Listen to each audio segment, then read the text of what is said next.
more time, 5 minutes maybe, to sort their things out.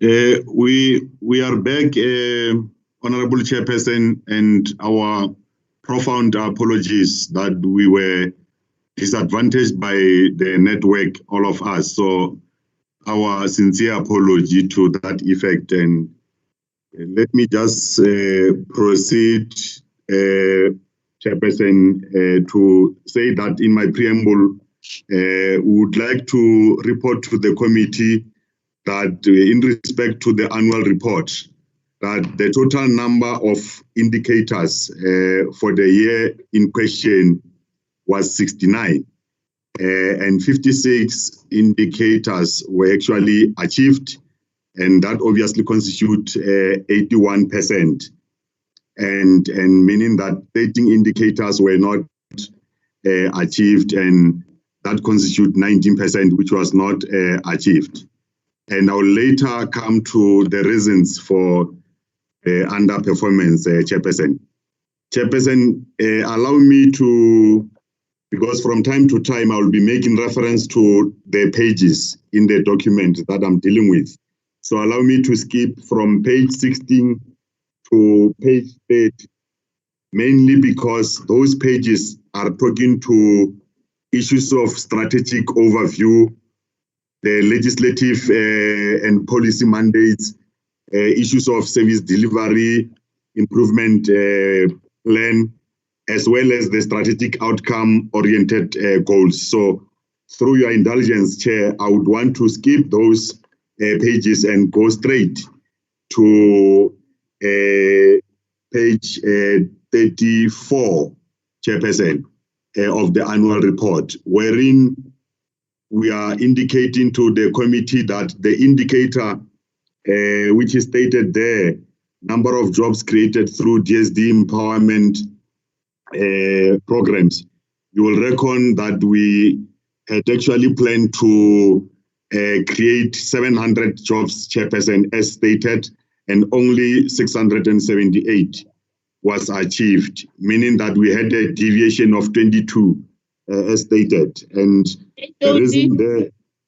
HOD?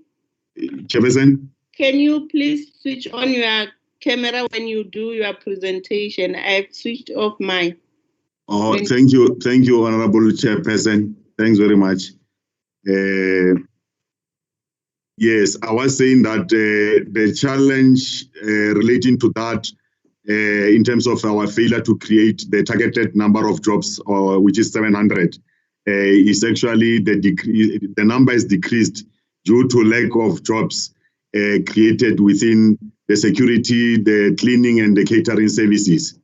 And of course, as part of our interventions, Chairperson, we will identify other sources for job creation opportunities. And page 34 again, there is also an underachievement on the indicator number of facilities under construction. The department could not actually commence with the construction of the new office accommodation projects due to the delays by the implementing agent in terms of finalizing the tender documents. And on page 42, if we can go to page 42, you will realize that there is an underachievement there under the indicator number of beneficiaries who benefited from DSD social relief programs. And this is as a result of the reassessment of beneficiaries that delayed the provision of the food parcels. And there were also delays which were encountered, in particular from one district, Capricorn district, regarding the delivery of the school uniform. Moving forward, Chairperson, to page 49, there is also another underachievement on the number of children subsidized through the ECD conditional grant, and mainly because some ECDs did not meet funding requirements. And you'll be aware that if organizations do not meet the funding requirements, either because of their CSD status or the banking details, under no circumstances can we actually fund such kind of organizations. Hence, we also have capacity building programs in place to try and assist.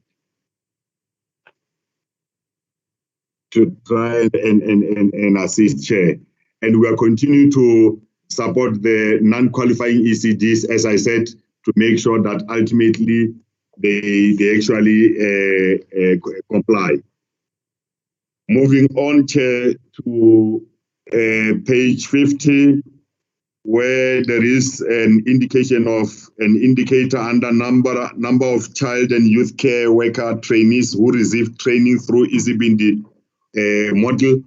The target there, as you can see, was 357, and there is a 0 achievement, and mainly is attributed to the training providers who were not appointed within the reporting period.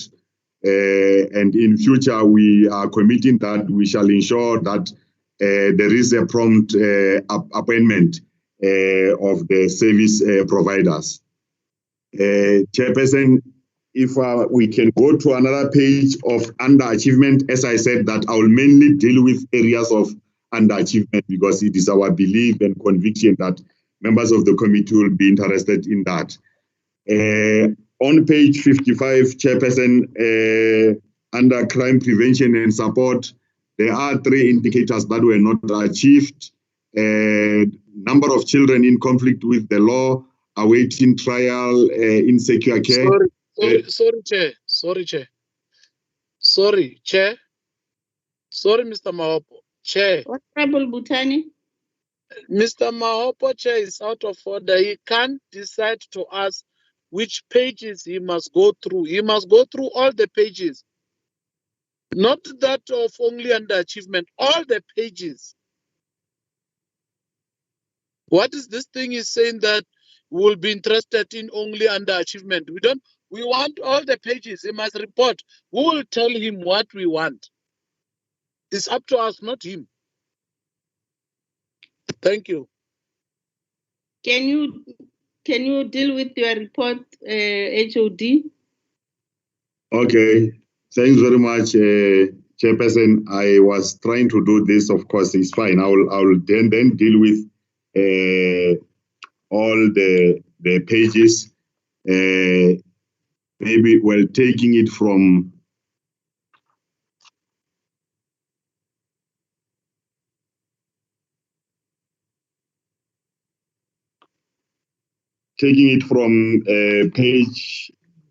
page 40, or maybe let me go back just from page 34, Chairperson. Starting with the indicator on the number of EPWP work opportunities created, that we had targeted 3,000 and the actual achievement is 3,142. And we had a plus of 142. And the reason for deviation is the new integrated grant funded additional participants. Indicator number 2, number of jobs created through DSD empowerment programs. Already I dealt with that. And percentage of SMS, percentage of women in SMS positions employed. Our target was 50% and the achievement was 55%. And therefore, we over-exceeded with 5%. And there is no reason for deviation. And the indicator on percentage of people with disabilities employed, we targeted 2%, 2.1% was achieved. On financial management services, the indicator on number of facilities under construction, we targeted 7, and then 2 was actually achieved.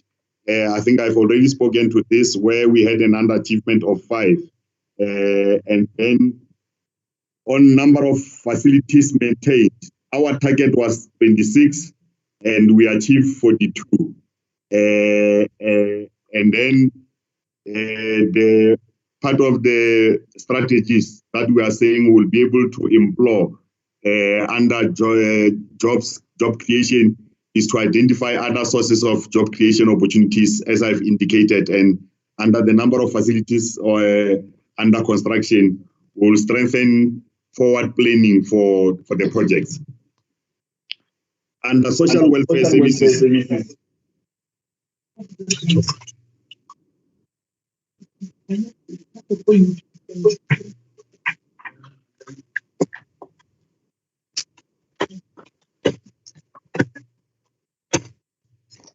Sorry for that, Chairperson.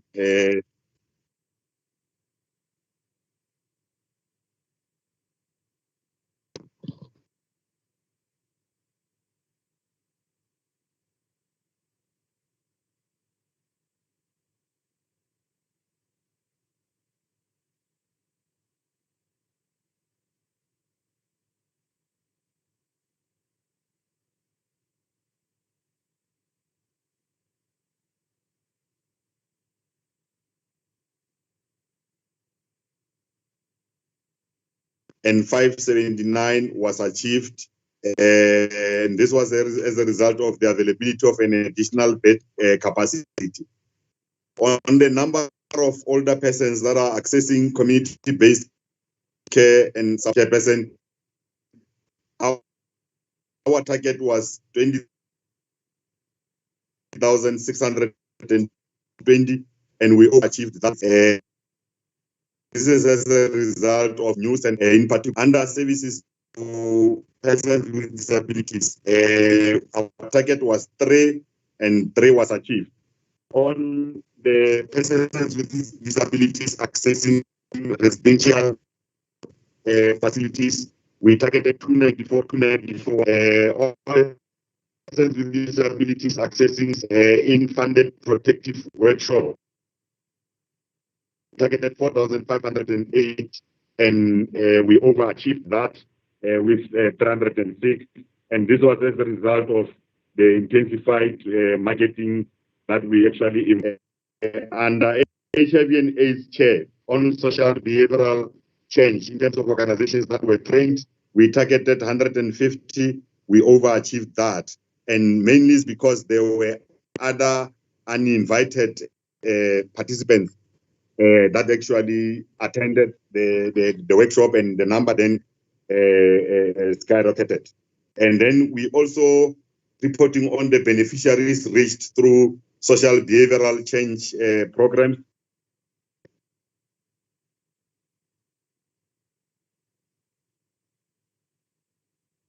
Where 518 is an overachievement of 17,000. Under beneficiaries receiving psychosocial support services, our target was the 2,780, and we overachieved that, as you can see. And this was as a result of a partnership or collaboration that we have with some of the international NGOs, in particular PEPFAR, which assisted in Mopani, Wembe, and Capricorn. And then on the number of beneficiaries who benefited from the DSD social relief program, we targeted 14,072, and the achievement there was less. And this was as a result of the reassessment of beneficiaries, which actually delayed the provision of the food parcels. And we have strategies in place to overcome that one indicator that has not been achieved. And the strategy there is to try and strengthen coordination with relevant stakeholders. Under Program 3, Children and Families, Chairperson, on page 46, page 47, the indicator there is number of families participating in family preservation services. We targeted 54,200, and we achieved 62,500.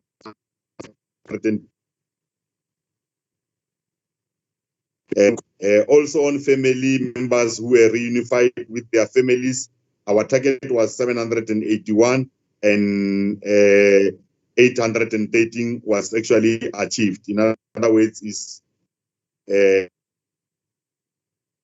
then on the number of families participating in the parenting skills programs, we targeted 22,000. We overachieved that with 30,000.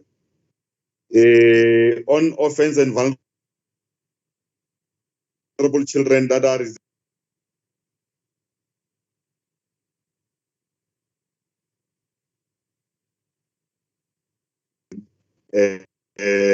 7, and the number increased when addressing the foster care backlog. Basically. And then on number of children placed in foster care, we targeted 3,680, and we also achieved that.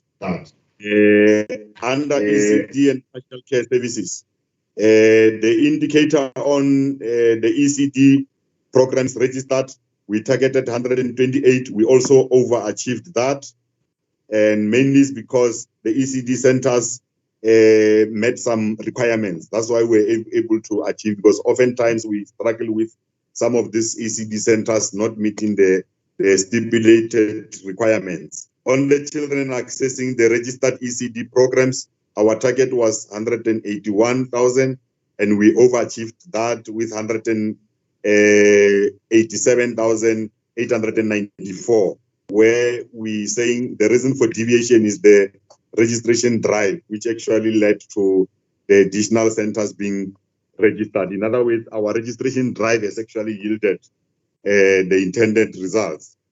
On the number of children subsidized through equitable share, our target was 80,349, and the actual achievement is 88,938. And here is because we had additional children who actually funded through the savings from other programs. And on the number of children subsidized through ECD conditional grant, our target was 12,911, and we underachieved here with 12,899. And it's because some ECDs did not meet the funding requirements, as I indicated earlier. That is one of the challenges that we are grappling with. Under the number of children with disabilities accessing registered ECD services, the target there is 205, and we have overachieved that. And it's because of the training of parents of children with a disability on mainstreaming, which led to more children to actually enroll in those specific centers. On the number of child and youth care centers, we targeted 17, and 17 was achieved. Number of children in need of care and protection in funded CYCC, we targeted 944, and we overachieved that. And mainly it's because children were placed in a less restrictive environment. And then on the child and youth care worker trainees who received training from ECBND, we have actually underachieved on this particular indicator, Chairperson, and mainly is because the training providers, as I said, not appointed within the reporting period. And then on the number of children accessing services through the ECBND model, we targeted 15,850, 16,059 was actually achieved. And then on the number of children accessing services in registered drop-in centers, our target was 47,440, and we achieved 47,803, meaning it is an overachievement. And we have cited the strategies that we will be able to employ to ensure that we overcome that. And amongst other strategies is that of continue to provide the necessary support to the ECDs that have actually not complied. That is in respect to Program 3, Chair. Now on Program 4, under restorative services, we, under the indicator children in conflict with the law, assessed the target was 1,150, and the achievement is 1,436, which is an overachievement. And then the reasons that we have cited there is children committed crimes in groups. That is the reason why we're able to have that number of 1,436. And then also that the implementation of the probation case management system has also improved the referrals from SAPS. And then we saying that under the indicator number of children in conflict with the law, those that are awaiting trial in secure care centers, our target was 360, and we under, in fact, we have achieved sort of, is 272, because we had fewer referrals that were received during the quarter, because we don't necessarily need to have more children in this case. Also on the sentenced children in secure care centers, our target was 30, and 34 was then the outcome, and it's because children, cases of children who committed serious crime were finalized by the court. Under children in conflict with the law referred to diversion programs, we targeted 494, and 574 was then registered, and the deviation there is that the number increased due to finalized cases which were pending from the previous quarter. And on the children in conflict with the law who completed the diversion program, our target was 550, and 658 was then achieved. And under victim empowerment, Chairperson, we, under the indicator funded victim empowerment service centers, we targeted 74. That 74 was actually achieved in terms of funding them.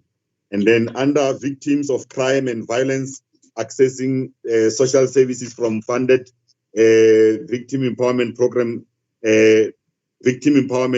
service centers, we have also targeted 14,040, and 16,677 was achieved, and mainly because more cases in Bembe in particular were reported during the 16 days of no violence against women and children.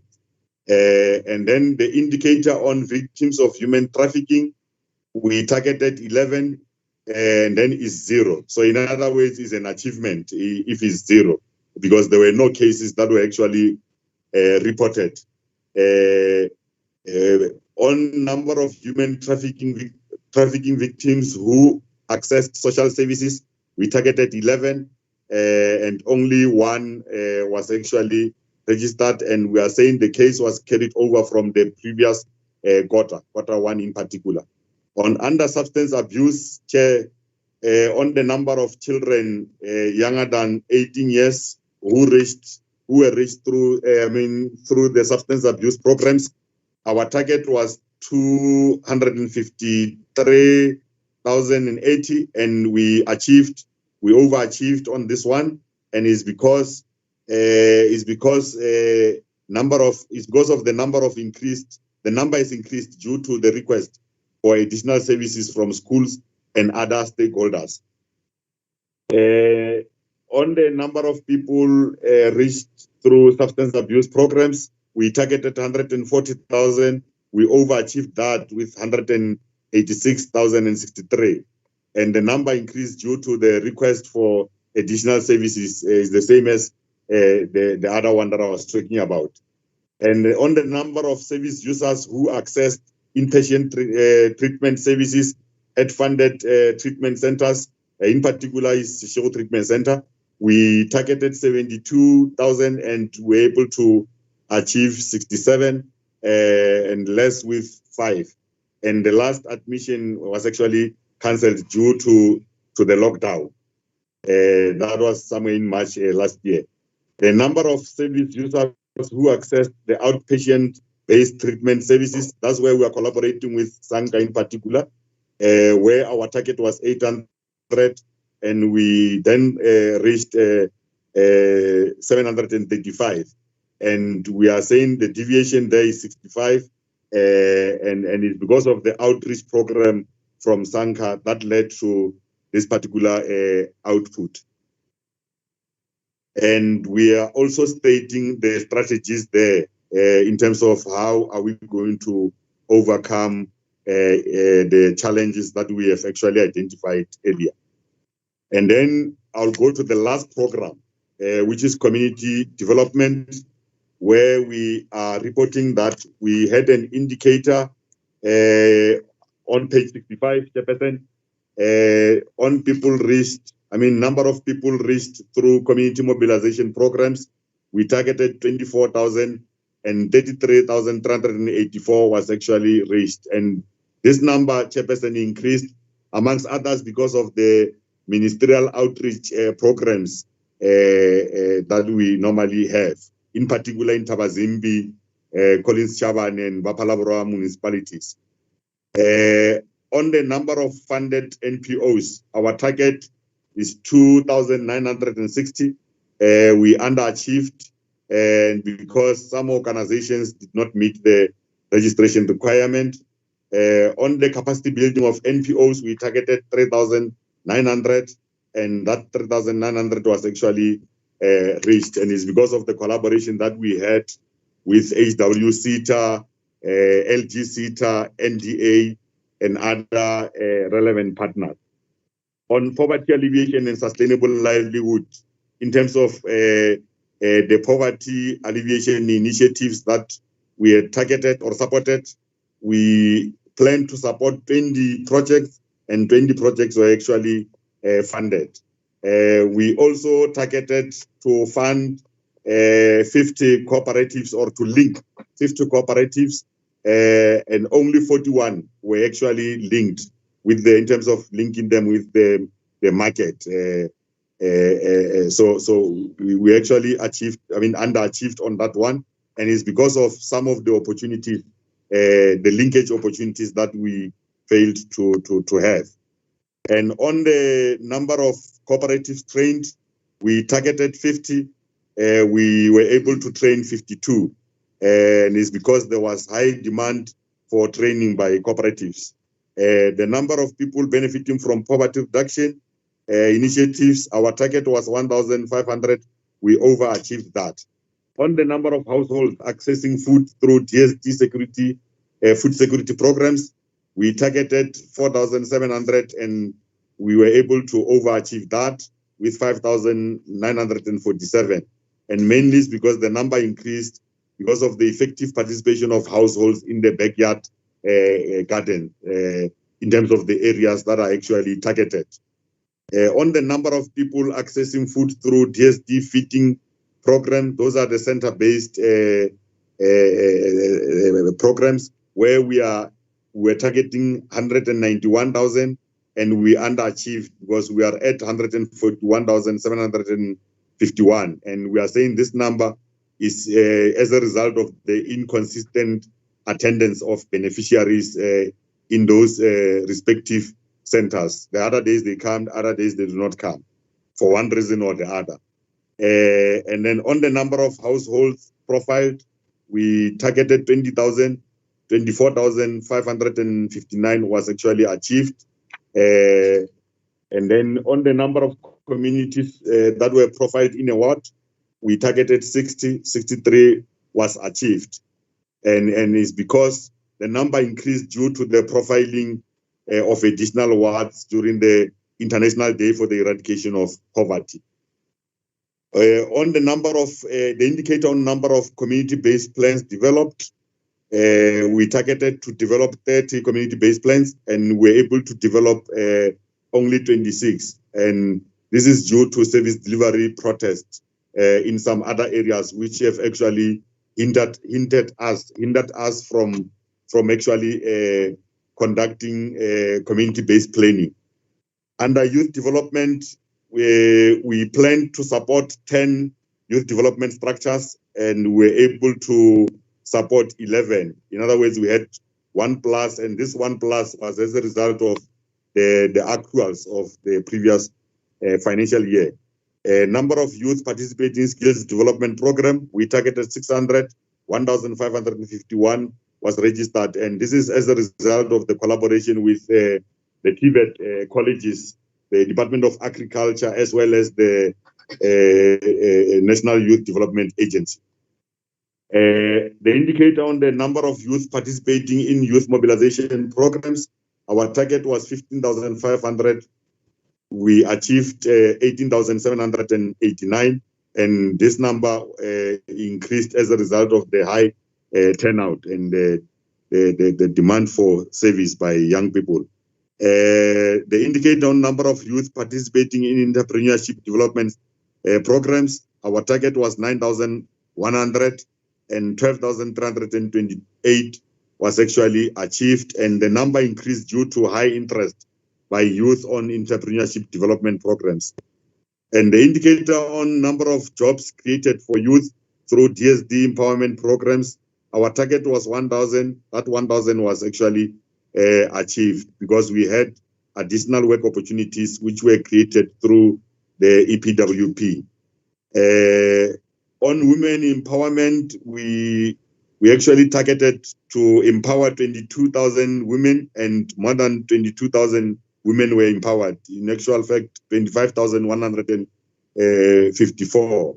And the number, yeah, I think basically that is in relation to the women empowerment.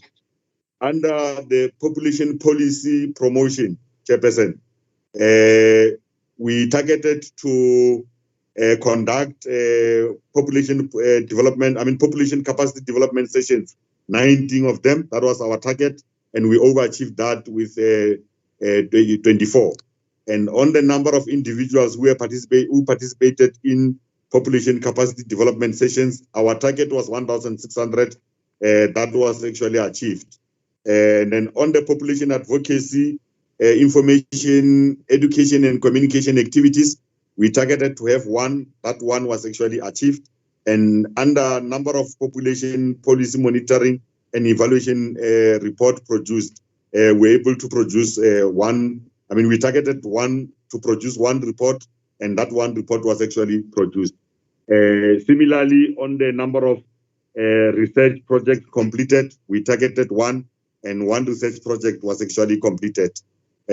Also, on the number of demographic profile projects completed, we're able to complete one, and we are citing the strategies that we will employ or embark on to ensure that we overcome the underachievement. So basically, that is in relation to the performance information, Chairperson, and through your indulgence, Chairperson, if I can call upon the CFO to then take us through the financials in terms of the expenditure report of that specific financial year. Thanks, Chair.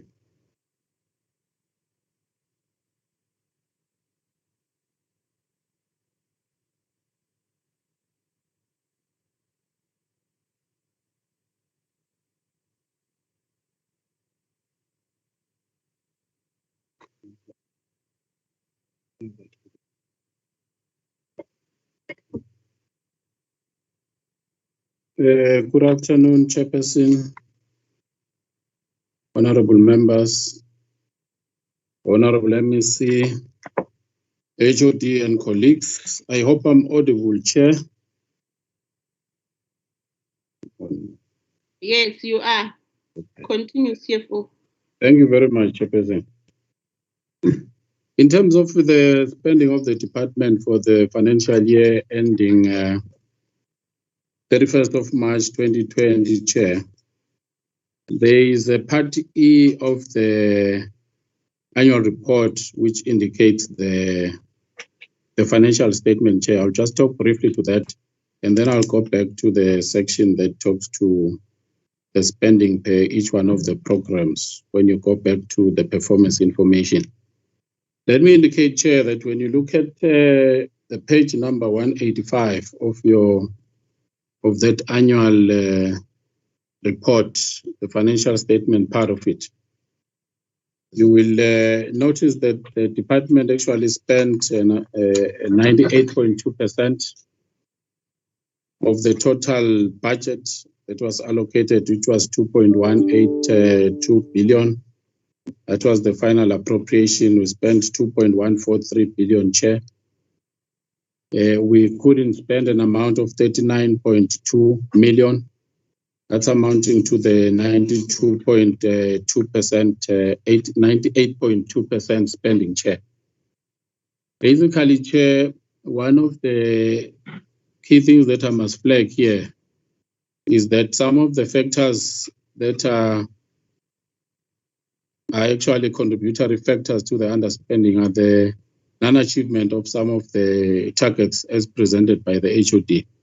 But let me also flag, Chair, that one of the key factors that actually restricted us from spending 100% of that budget was basically issues of cash flow, Chairperson. You will realize as you go through the document that while the department had some accruals, had some invoices on hand that we needed to honor, but we could not honor those invoices because we didn't have the physical cash in terms of cash flow to honor those invoices. That's basically caused by the fact that, Chair, you find that at the end of the financial year, while you have a paper budget in terms of the 39 million being available, but you don't have the physical cash because of accounts that are receivable, some debts that are owed to the department, which need to improve your cash flow so that you can physically honor the invoices that you have in hand. I'll then just talk briefly to areas of underspending per program and go back to the page number 36, Chair, on the annual report.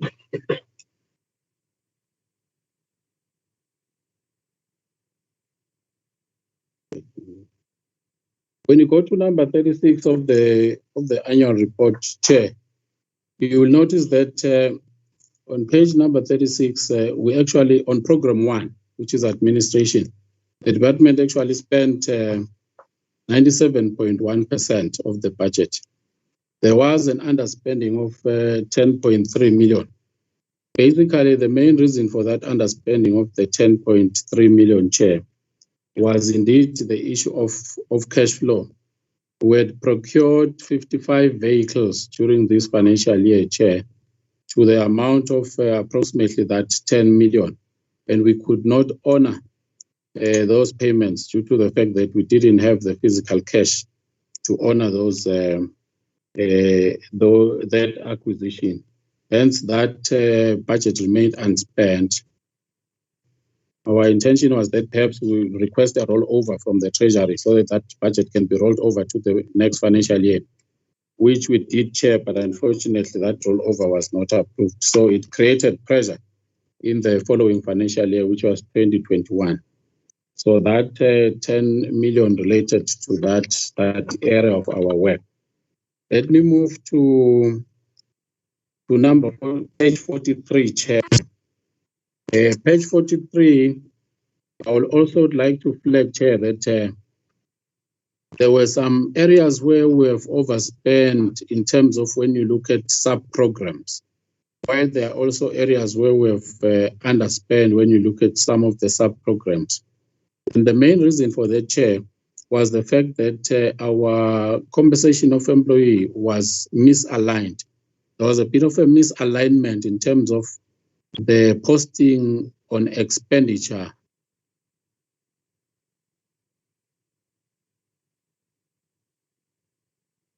You find that a person is placed in a certain sub-program, like your sub-program 2 services and older persons here, while you find that that person, when you post the expenditure, is actually posted in a different sub-program within the same program. So there was that kind of a misalignment, which we are rectifying. So basically, the underspending within that particular program was the result of the non-achievement of that output that we had planned in terms of delivery of food parcels, HIV/AIDS program, which the HOD is. That is the one that contributed to the overall underspending of the 2.7 million, Chair. And then let me talk to the area of the program number 3. Program number 3, Chair, you will we actually spent 99.9% of that particular allocation. In actual fact, that was 100% spending. But we had that challenge as well of the misalignment in terms of our COE expenditure. You can pick that up when you look at the under or over expenditure per each one of the sub-programs within the program itself. But the underspending there was based solely to the area of ECT sites upgrading, which were not completed during that financial year, which we had actually requested a rollover because this was an amount that was a conditional grant, and that rollover was approved by the provincial treasury. So it was rolled over to the next financial year, where we actually spent that budget in line with the condition of that grant. On page number 60 chair, program number 4, you will notice that we spent 93.5% on that particular program, resulting to an underspending of 15.8 million. Basically, that underspending was attributed to non-transfer of some of the transfers that we needed to honor due to the issue of the cash flow chair to some secure care centers, which we could not transfer those budgets because of lack of the actual physical cash. Hence, therefore, we had to disclose those as payables. When you go through our financial statements, those were payables that we duly disclosed on the financial statements, and then they were subsequently paid through in the following financial year. And then the last program, Chair, which will be indicated on page number 71, 72 to be more precise, 96.4% spending that we incurred there.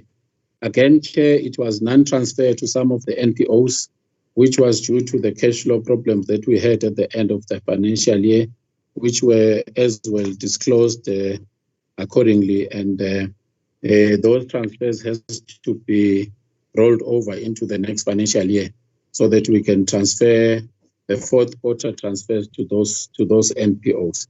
Basically, those are the issues in terms of the budget, Chair, but also mention that indeed the underspending of the 98.2% is within an allowable underspending in terms of the treasury, because they allow 2% underspending within your vote, even though we're aware that this was as a result of the cash flow, which were striving to ensure that we try to recover most of the debts that we are currently owned to the department, so that we can improve our cash flow, so that we'll be able to, as we move forward, Chair, be able to spend 100% of the budget. When you go into depth, Chair, on the financial statements, you will realize that those debts are actually cost. When you look at page number 287 of the financial statement, you will realize that while we had invoices on hand that we wanted to actually honor, when you look at our accruals, because we had an approximate accruals of about 24.3 million, we could not honor those because of the cash flow problem. If we had the physical cash and have honored those accruals, that would have improved our spending significantly, so such that would have been at 99.something%. Thanks, Chairperson. Thank you, CFO. HOD, are you done? In terms of the annual report, I'm done, Chair, but if I'm allowed, I can then move to quarter 2 and subsequently quarter 3. Please. Thanks, Chairperson.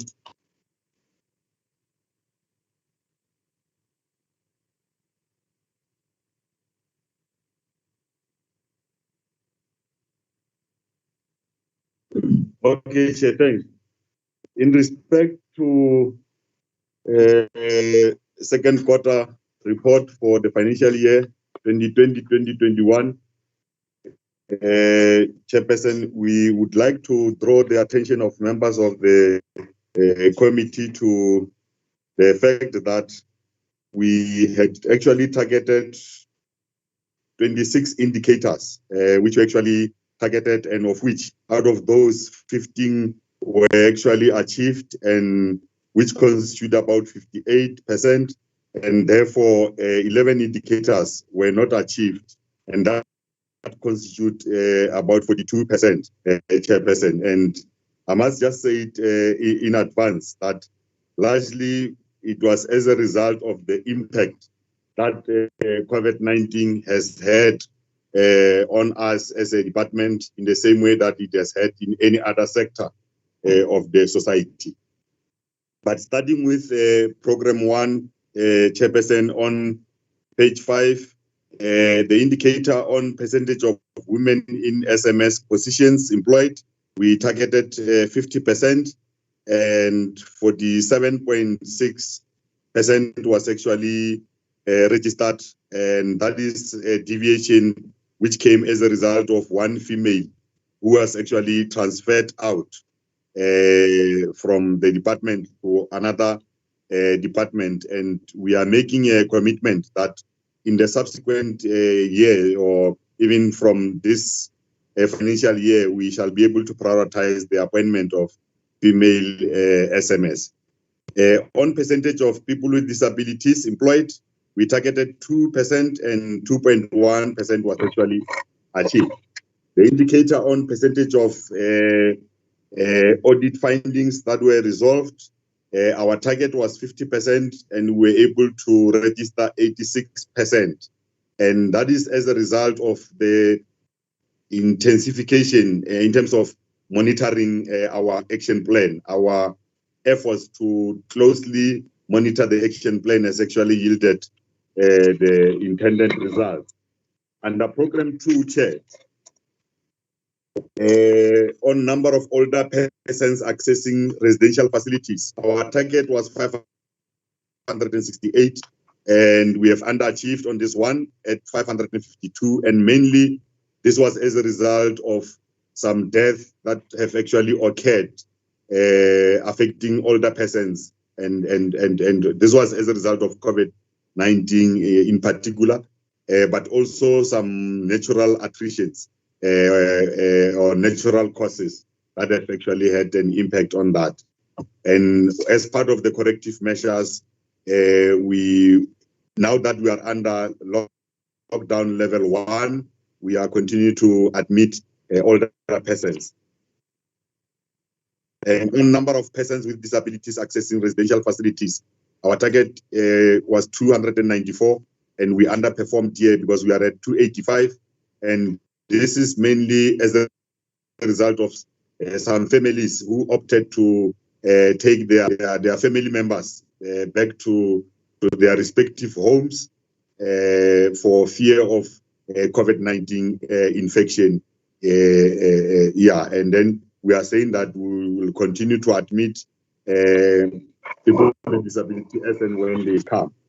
On the number of beneficiaries receiving psychosocial support, our target was 1,133, and we overachieved here because we are at 2,744, and mainly is because the issues of isolation of family members during the lockdown has actually increased anxiety and depression amongst the communities or amongst different households. And this resulted with a situation where, as a department, through our social workers, we were providing the psychosocial support to those that are actually affected or even infected. And then under program 3, children and family, we under a number of families participating in the family preservation services, we targeted 693. We overachieved that. We are at 850. My sincere apology, Chair. The target was 850, and then the actual output is 6,033. And this is attributed to the lockdown, which actually put more pressure mentally and emotionally on the families, and this then resulted with families seeking assistance, more families seeking assistance after the ease of the lockdown. And then under orphans and vulnerable children receiving psychosocial support, our target was 849.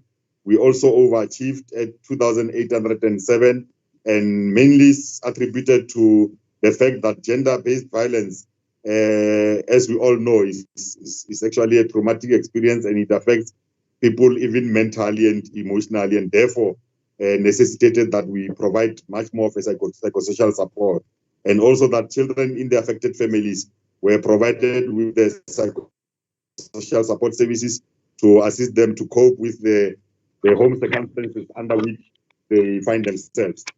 On the number of children placed in foster care, our target was 620. We overachieved that at 919. And this was as a result of the resumption of duty by officials, especially that during the easing of the lockdown, we were then allowed, in terms of the regulation, to be at 75%. So that in itself contributed towards making sure that the number increases. Under number of children accessing registered ECD programs, our target was 92,000. In fact, Chair, I must just say it in advance that all the indicators under ECD were dismally affected, in the sense that for the fact that children were not actually attending at the centers, they were at home. There is just generally an underperformance. We had a situation where parents are actually reluctant to take their children to the ECD centers. Even now, it is still happening, in as much as our social workers are to pay the home visits to try and convince them, but we're finding it a bit difficult.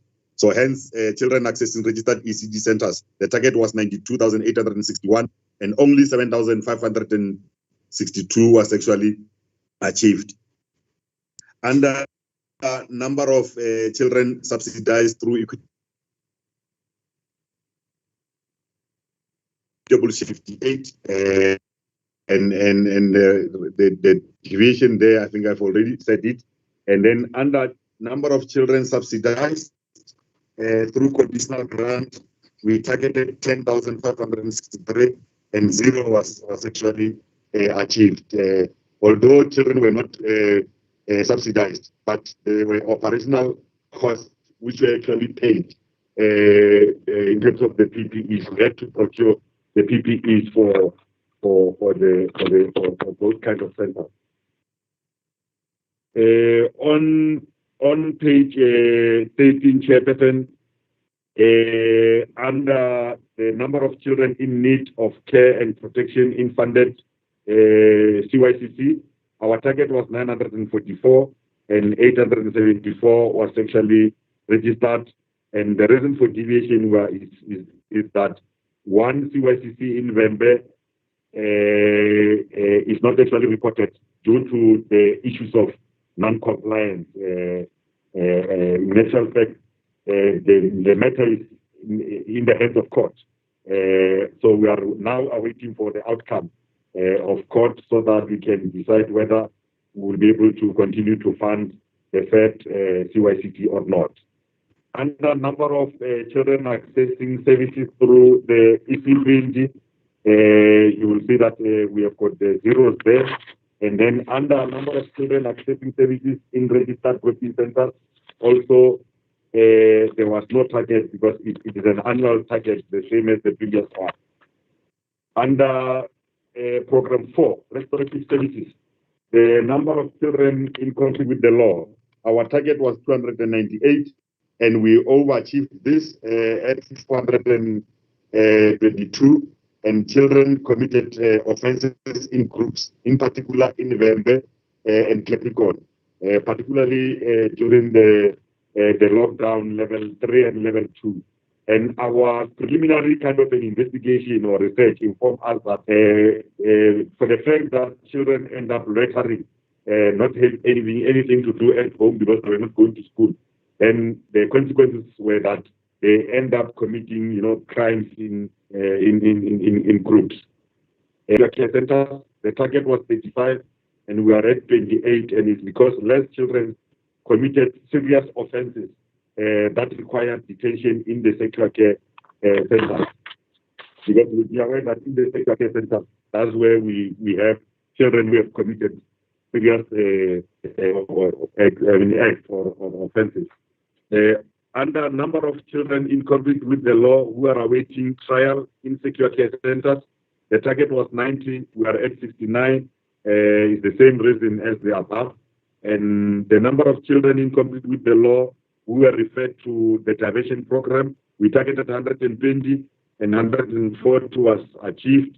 And the reason is that previously assessed cases were referred for diversion after easing of the lockdown.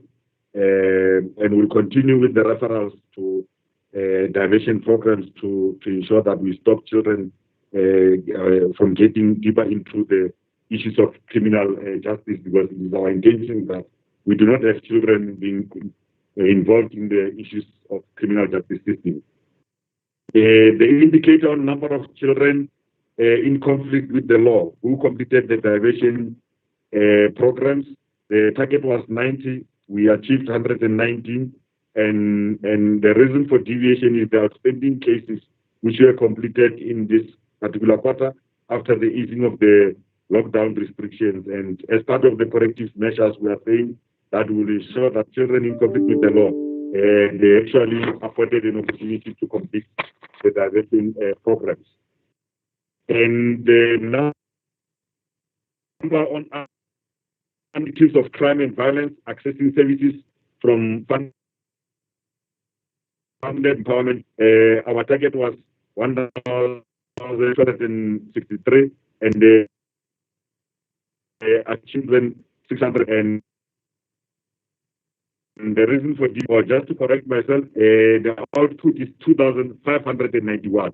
And the reason for deviation is the lockdown resulted with an increase in the number of gender-based violence, as families were actually confined in one space, together, and that resulted with the situation where, for those that are not used to be together, they end up having some fight, which results with some form of a gender-based violence. So that was the reason why the number is. And the number of service users who access inpatient treatment services, the target was 25 and 39 was the output. And the reason for deviation was that the users on the waiting list were admitted after the easing of the lockdown, because during the lockdown we were not allowed at the Seshego Treatment Center, because it's the only treatment center we have in the province. We were not allowed to admit any of the people who, or young people who need to use our services. The indicator on number of service users who access outpatient-based treatment services, the target was 50. We are at 109, and reason for deviation is that homeless people were able to access the outpatient treatment services at the temporary homeless shelters. And then under the last program, which is development and research, the indicator on the distribution of the food parcels, we targeted 150,000, and only 119,461 was achieved. And this was as a result of the donor fatigue from those that were donating to government or to the vulnerable people. So there were no more donations, and that then affected us in one way or the other. Hence, we now facing out the issue of food, distributing the food parcels and reverting back to the original feeding, which is the provision of the cooked meals at the specific centers. And then number of EPWP work opportunities created through GSG program, we targeted 2,600, and then we were able to overachieve that. And the number increased due to COVID-19 job creation budget. You will be aware that there were a number of jobs that were created during the COVID-19. So they were then registered under this particular program. On number of funded sustainable livelihood initiatives, we targeted 12 zero was achieved, and this was as a result of the non-compliance in terms of some organizations failing to meet the requirements, in particular those that have got CSDT challenges, where we were not able to fund them, in fact, all of them. So hence the zero was the one that we have stated there. But currently, or subsequently, in the next quarter, we're able to fund them. Also, on the number of youth structures funded, we targeted 10. 0 was actually registered, and the same reason applies in terms of some organizations not meeting the requirements.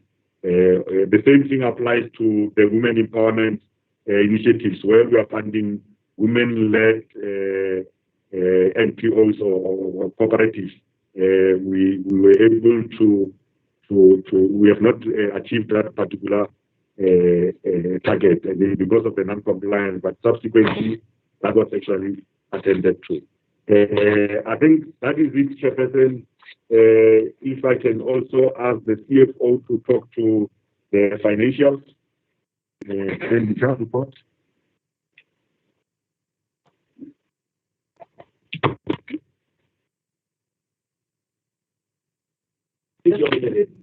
Oh.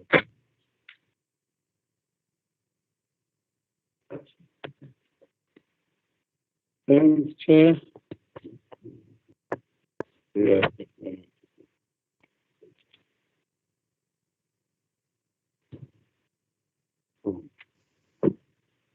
CFO, you can proceed.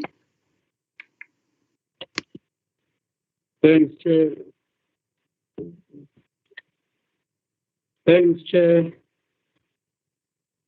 I think I'll just flag a few issues in terms of the expenditure, Chairperson.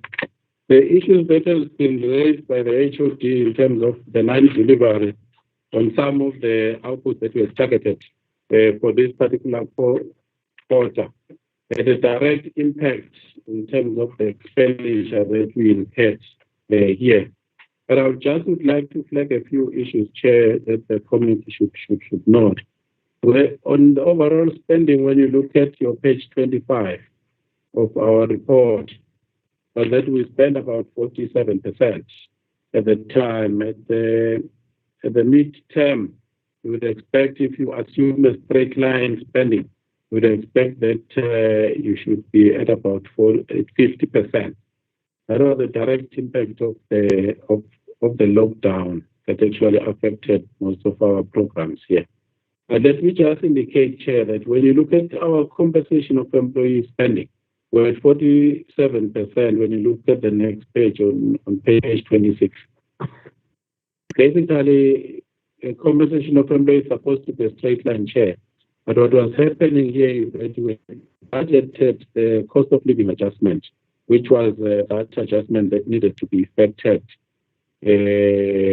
before the end. Aware, Chair, that government took the position that there won't be any cost of living adjustment for all employees during this particular financial year, and that's the measure that the unions are still under disputing it and are taking it to court. So the savings on that compensation of employees line was basically caused by the non-implementation of that cost of living adjustment, Chair. And you'll also note, Chair, that when you look at the spending on our transfers and subsidies, they were at 46%. That was a direct result of the issues of the lockdown that affected the transfers of some of the transfers that we needed to transfer on the second quarter, but they were subsequently transferred in the third quarter, Chair. But when you look at also your spending in terms of your capital assets, Chair, which are indicating there that we have actually overspent by 103% above the whole budget. During the end of the second quarter, you're aware, Chair, that there was some COVID-19 adjustment that was put through by the provincial treasury and the department's budget was adjusted by an amount of about 198 million. That affected the capital assets, which are our infrastructure. We had to surrender an amount of about 25 million relating to infrastructure projects. And another matter is the matter that I've already indicated, the issue of the procurement of motor vehicles, which we had done in the previous financial year, for which unfortunately we could not get a rollover for. But that expenditure needed to be kept, the approximate 10 million. So we have paid that approval under our capital assets in the new financial year. That created pressure on that line. When you look at that capital asset line, that created significant pressure on that particular line. That's the spending of 230% that is indicated there. So that is why, therefore, that expenditure of capital assets was much higher than the budget that was allocated. But we were in continuous engagement with the Treasury to flag this kind of pressures. And our submission to the Treasury at the time was that we utilized the savings within the compensation of employees budget that was allocated for the cost of living adjustment to try to offset that over expenditure on the capital asset line. That was our submission to the Treasury. Basically, those were the areas where we had pressures on at the end of the second quarter, Chairperson. Thank you very much.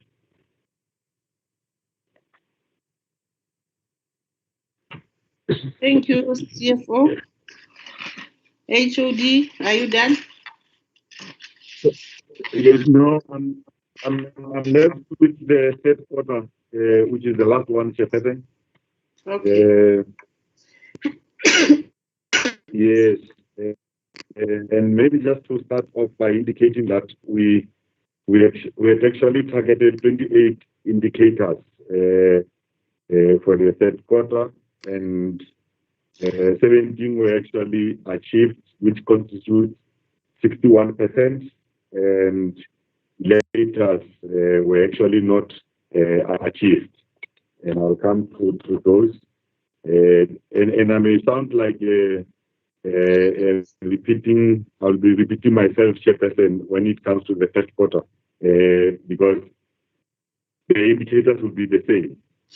Under women in SMS positions, we had targeted 50%, and 45.4% was achieved. And the reason there was because one male was actually transferred in, and then we are saying we will actually prioritize the appointment of female in SMS positions. Percentage of people in this, we targeted 2%, and 2% was achieved.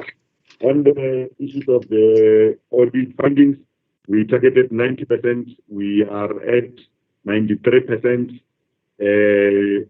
And then when it comes to social welfare services care, under the first indicator on all the persons that are accessing residential services, we targeted 568. We are at 539, and the same as the other reason that I've given in terms of the natural attrition and some families that were unable to afford the top-up fees due to loss of income, because we all know that COVID-19 has also had a detrimental effect to our lives. And then on number of persons with disabilities accessing residential facilities, we targeted 294, only 289 was achieved. And as I said, some families took their family members back home for fear of COVID-19. On the number of beneficiaries receiving psychosocial support, we targeted 1,203, and the actual output is 3,094. And this was as a result of the adverse effects of the lockdown, which has increased the anxiety, as I've indicated earlier. Under the program 3, which is children and family. The number of families that are participating in the family preservation services, we targeted 1,140, and the output is 5,052. And then under orphans and vulnerable children receiving psychosocial support services, we targeted 745, and were able to achieve 2,527. And mainly here, the reason for deviation is the higher rate of gender-based violence, which resulted in more children that were affected psychologically, and obviously they needed to be provided with the psychosocial support. Page 12, we're talking about the number of children who were placed in foster care, where we targeted 870, and we're able to overachieve that at 1,804. And the reason for deviation is the increase in staff to 100%, which resulted in more cases receiving an attention. And then on number of children accessing registered ECD programs, we targeted 92,861, and only 30,838 was actually registered, and same reasons applies. In actual fact, all those indicators under ECD is the same reasons that were given earlier. Under the child and youth care centers, on number of children in need of care and protection in funded child and youth care centers, the target was 944. We were able to achieve 892, and this was also of the fact that the easing of the lockdown restrictions enabled social work to provide the construction services, and children were placed in less restrictive environment, and we will continue to provide the service. On the indicator number of children accessing services through the ECD model, we actually targeted 1,400, and deviation was that centers were not ready for reopening, as they are struggling to meet some of the COVID lines in terms of the health protocols. And then on the number of children accessing services in registered drop-in centers, we targeted 8,000, and the same reason applies. Under program page 16, number of children in assessed, we targeted 462, and we overachieved that at 642. And this was as a result of the relaxation of the COVID-19 regulations, but at the same time, the issues of schools, rotational system that schools were using also contributed. On the number of sentenced children in secure care centers, we targeted 35, and only 14 was achieved, and cases were postponed, as I said earlier, and they were not finalized by different courts. And the number of children in conflict with the law who are awaiting trial in secure care centers, we targeted 90, and 35 was achieved. And this number depends on the cases that were referred by court. So if courts have not made any referral, then we will struggle to reach that particular target. Number of children in conflict with the law referred to diversion programs, we targeted 204, and 219 was registered. And the reason for deviation is increase in petty crimes by groups of children who are roaming around aimlessly, as I was saying earlier, but you'll find them loitering on the streets, necessarily because they do not go to the schools. Number of children in conflict with the law who completed diversion program, we targeted 165, and we were able to achieve that at 219. Under number of crime and violence accessing this from funded VT centers, we targeted 1,330. 1,330. The number of service users who access inpatient treatment services at funded treatment centers, we targeted 25 and only 20 was registered, and we're also affected by the regulations which are not allowing admission. You would be aware that at that time there were regulations which were prohibiting us from actually admitting. And then on the outpatient treatment services, we targeted 100 and 143 was achieved, and this was as a result of collaboration with SANCA in terms of using the social media platform to educate our communities in terms of the consequences or the repercussions of substance abuse. The last program, Chairperson, under development and research, on the food parcel distribution, during that quarter we targeted 175,000, and we were only able to achieve 131. And the same reason about the dwindling of food donors or food donors not having an interest any longer, because the economy was also open and therefore there was that donor fatigue. I think that reason also applies here. Other job created through EPWP, we targeted 2,800 and 3,375 was achieved. And the reason for deviation there, because it's an overachievement actually, that additional work opportunities were created through COVID-19. And then on the funded sustainable livelihood initiatives, I think the same reason actually applies in terms of we did not target, in fact, for that particular quarter, necessarily because we targeted for the second quarter and they were only paid in the third quarter. Hence, we have indicated the number there of 12. Same as youth structures and women in relation to performance information for quarter 3. The CFO can do the same and talk to the financial.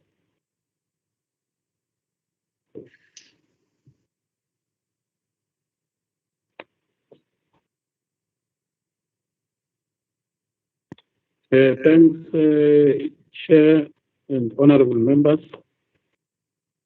Again, Chair, here on the third quarter treasury, of course, being tabled and approved by the legislature, Chair, we received an amount of 58.2 million, Chair, during the second adjustment in November for an ECD stimulus package, where we needed to pay transfer funds to ECD, those that were qualifying based on certain criteria that were put in terms of the policy that was informing that ECD stimulus package. 58.2 was allocated.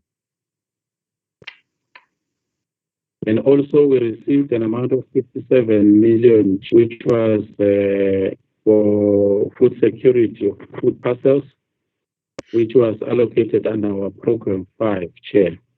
We will therefore realize that by the end of December, mainly these two programs were understanding, especially because we had not moved as we had anticipated on this particular two programs. So in your program 3, you realize that we spend 67%.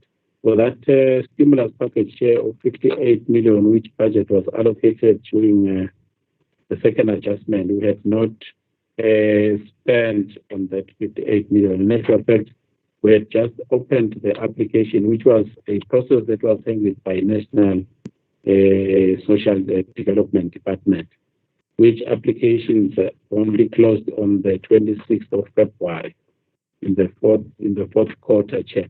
So that resulted in an underspending of that 58.2 million, which was allocated during that second adjustment, which contributed to the underspending that you see on our financial report for the end of that particular quarter.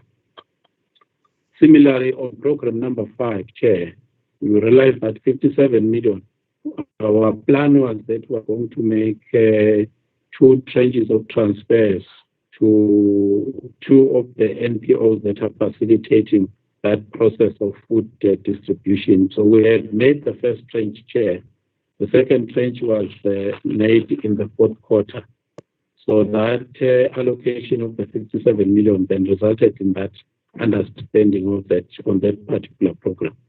The overspending on program 1, Chair, is still attributable to that procurement of the motor vehicles, because that line was still overspending. When you look at our capital assets, you will realize that that 10 million still remained unfunded at that time. We're overspending by the 234% on capital assets. And we had also honored some of our infrastructure projects, especially that were relating to 5 infrastructure projects that we had initially planned and whose budgets was deducted during the COVID-19 adjustment, Chair. We had to honor those payments. So still, Chair, in this particular quarter, our understanding was that we were still going to, we're hoping for a third adjustment that was going to come in February, which unfortunately did not come. But in our discussion with the Treasury was that we are going to, as part of cost adjustments, after we've closed the books of accounts, do a cost adjustment to utilize the savings that you still see on our compensation of employees at the end of this quarter, Chair. You will realize that our compensation of employees still were below by 2%, which was as a result of that non-implementation of that cost of living adjustment. So we realized some savings on the cost of employees, Chair, which could then be shifted to offset that over expenditure on our capital assets. Basically, those were the issues that we were grappling with, Chair, at this particular stage of the financial year, which was the end of the third quarter. Thank you very much. Thank you, CFO. No, thanks, Chairperson. I just wanted to maybe lastly, Chair, as I'm handing over, to inform members of the portfolio committee that recently we got an announcement of the audit outcome for the financial year 2019-2020, the very same year. And our department at least was able to get an unqualified audit opinion, and is all hands on deck to ensure that we sustain that particular audit opinion as we endeavor to ultimately achieve a clean audit. Thanks very much, Chairperson.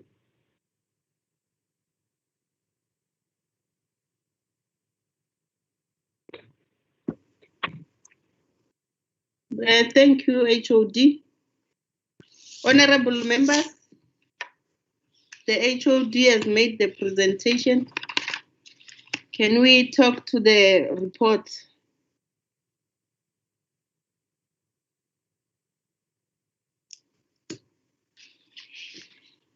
Honorable Butani.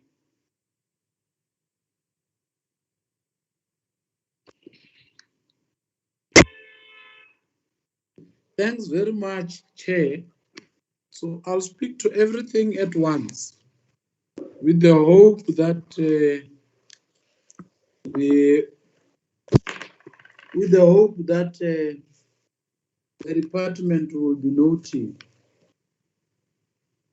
Now, let me start it with the beginning of everything. Firstly, good afternoon, MC and your team.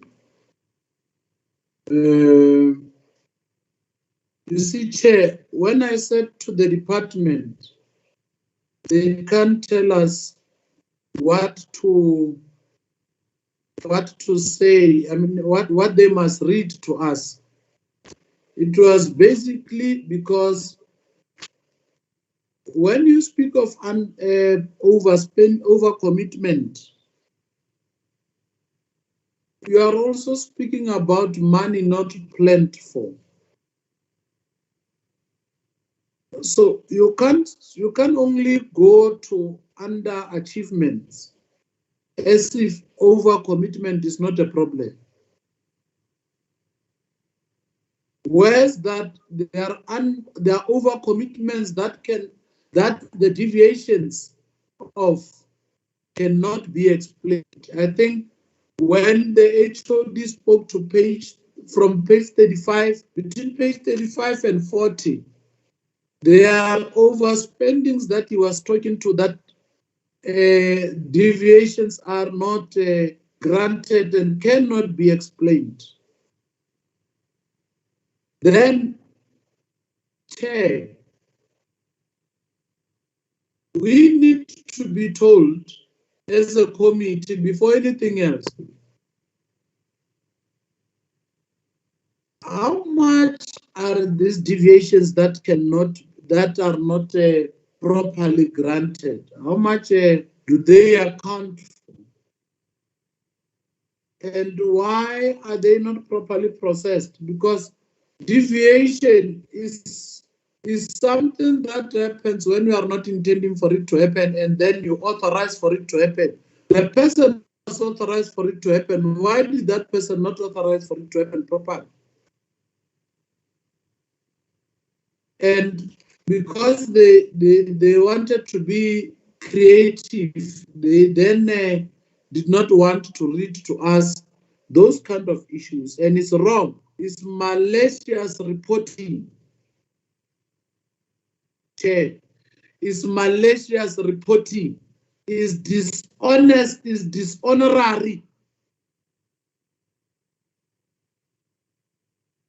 Now, I move on to consequence management.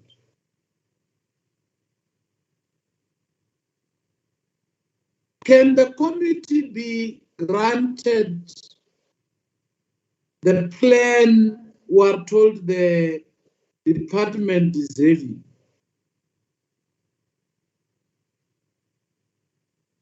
So that we can actually scrutinize the implementation of such a plan. I mean, it's something else to tell us that we have a plan and we have not seen it, and it only exists in words. You can't implement it.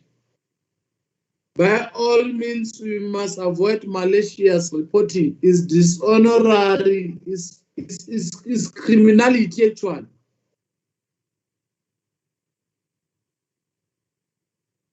And I think Honorable Pala also spoke about some documents that were promised to be given, which speaks to the issue of discipline. And if by now the reports we are having do not speak to those things, it tells you there is a question that needs to be thoroughly followed on consequence management. And therefore, that's why I'm asking that, may we request through you, Chair, that we urgently and immediately get that consequence management plan.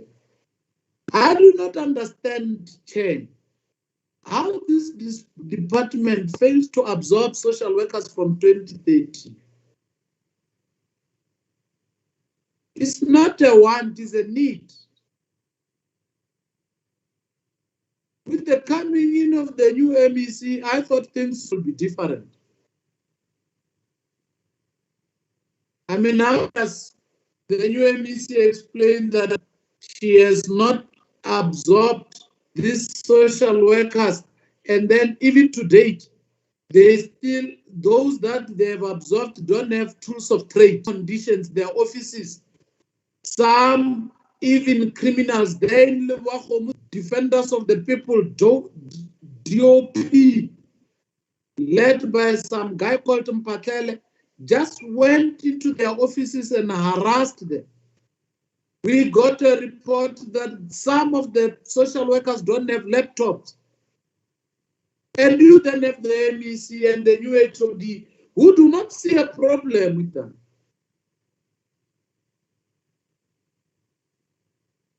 I thought if they are coming in, some things will be different, and then I think they are fighting a fight. If we continue to have such kind of a report, then there is a problem. And Chair, I don't think we need to be soft on these people, because it's like they are just cruising nicely. There is no problem. Even when they come to this committee, I don't know if maybe they're used to report like that. If they come to this committee, the HOD just tells you which pages he's going to go through without even getting our permission. It can't be if the MEC is undermined like that and she agrees to that undermining must not come to us. And let us be told what is the plan to absorb these social workers. There are a lot of social workers, and there was even a March chair to that department. And still this matter is treated like there is nothing. And we honorable members who are here were then expected to behave like there is no problem. When our brothers and sisters are languishing in poverty after having received degrees for social worker. The MEC and the HOD must be embarrassed, but they must tell the committee their plan. And the committee chair must zoom strictly into that plan and understand actually the practicality of it and how they are going to win this issue of absorbing social workers. Now, there is a forensic report. There is a forensic report. Can we, through you, Chair, request that we get the forensic report from the department? I think it's 2019 or so. Our colleagues will assist me. Can we get that forensic report as soon as yesterday? I understand why do we have a forensic report and this committee does not have it. It must even come before we ask for it. What is it that you are hiding? We must have that forensic report. Chair, I don't understand. You'll put it properly, Chair. I don't know.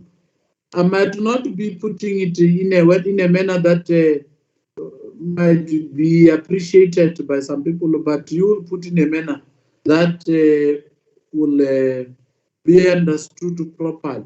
I do not understand why do we have a department, and I had the HOD speaking to it as well. And there is serious contradiction in what he's saying. You have 4.1 million meant to empower young people, and you can't empower them. Why? What has happened to the person who was supposed to empower this young person and did not empower them? What have you done to that person, MEC? Or you don't mind, you don't have a problem? Department hairstyle like that.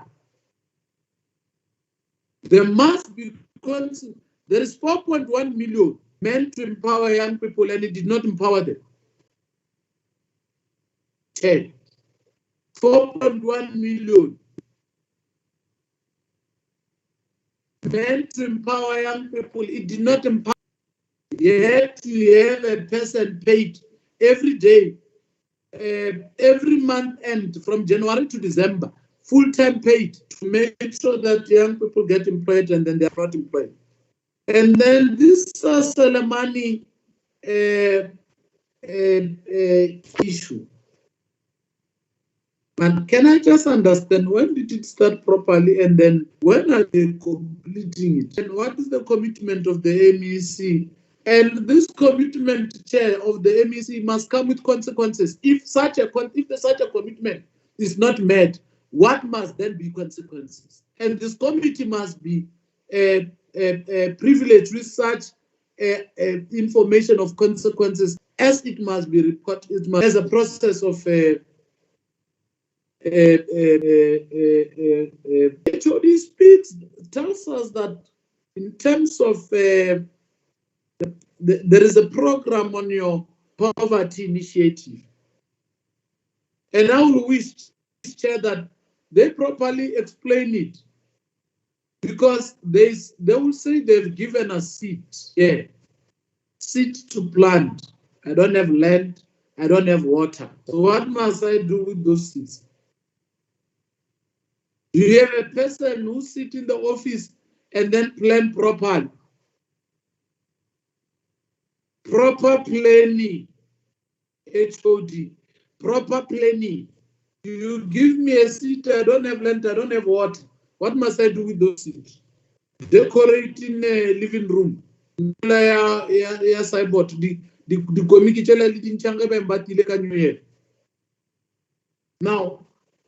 we need proper explanation on that. Now, in all the reports of the HOD chair, we are told targets cannot be met on the elderly because of COVID and death. It's an excuse, I want to say. It's an excuse. Tell us, we've targeted this much, we failed to target this much. Because of, I mean, this thing of COVID is just an excuse. Give us the measurements then. Let's go back before COVID. You will see that the department did not perform any better. So now, COVID is baraga.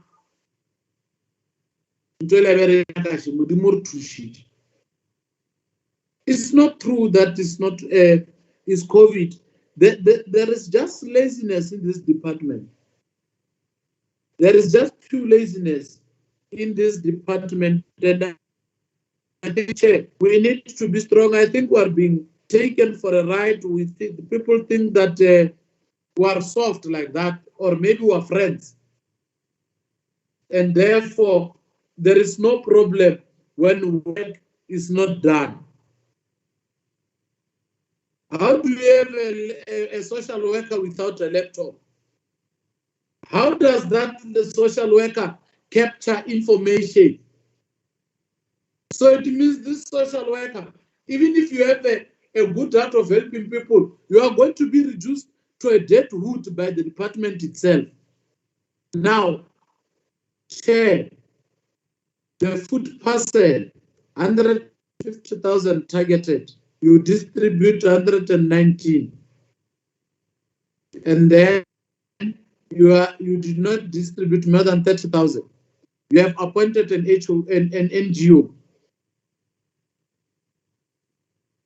So what has happened? Can we be told what has happened to the difference of the money here? That was supposed to have been paid in the event. Everything else was distributed. And how do you not give 30,000 people food, Marabatwamudi? People you know, people are in your system. How much were they paid these people? And these two NGOs, and then where is the difference of this money? And what did the MEC do, by the way? What did the political aid do in terms of making sure that this situation, and this is only one part, I think there are two situations in terms of this of the report, if you check it properly there. There is one, I think there is a difference of 40,000 or so. So I just picked up one. Now, they're going towards conclusion. The 51 water tankers, where are they? Where's their money? Why are they not delivered by now? What have you done?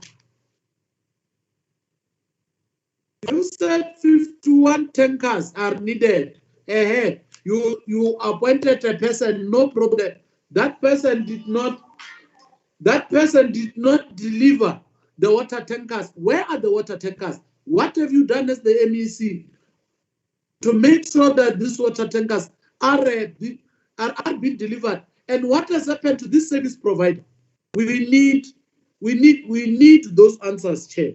Now, there is 69 million here. There is 69 million on community, and I think that is my last point. Community-based care services. There are no activities performed under this. but there is 52% of the budget spent into something like 69 million. Can we get a proper explanation of what is happening? Can we get a proper explanation of what is happening here?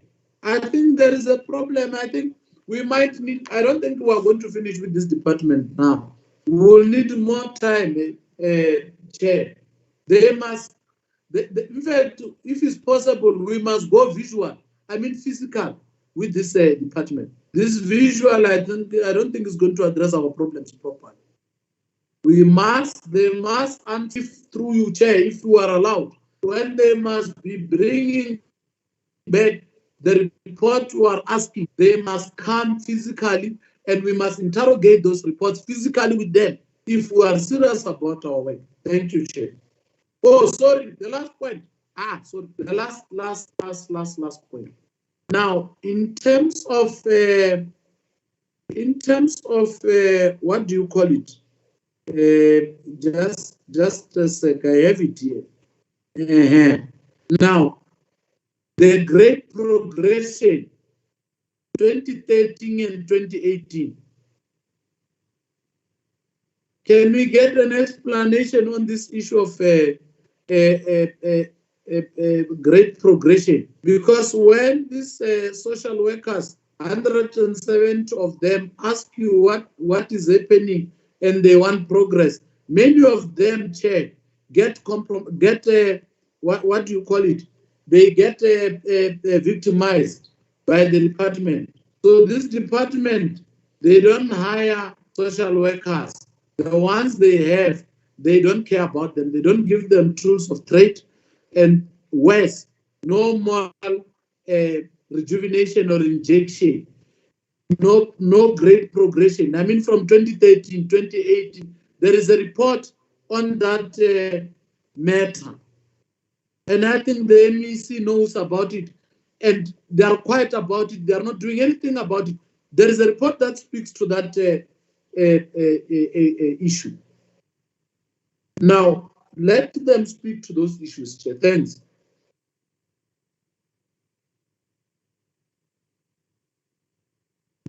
Thank you. Unmute, Chair. Honorable Apiri and Honorable Mati, I hope the MEC and the HOD are noting down what the honorable members are raising, so that you may be able to respond accordingly.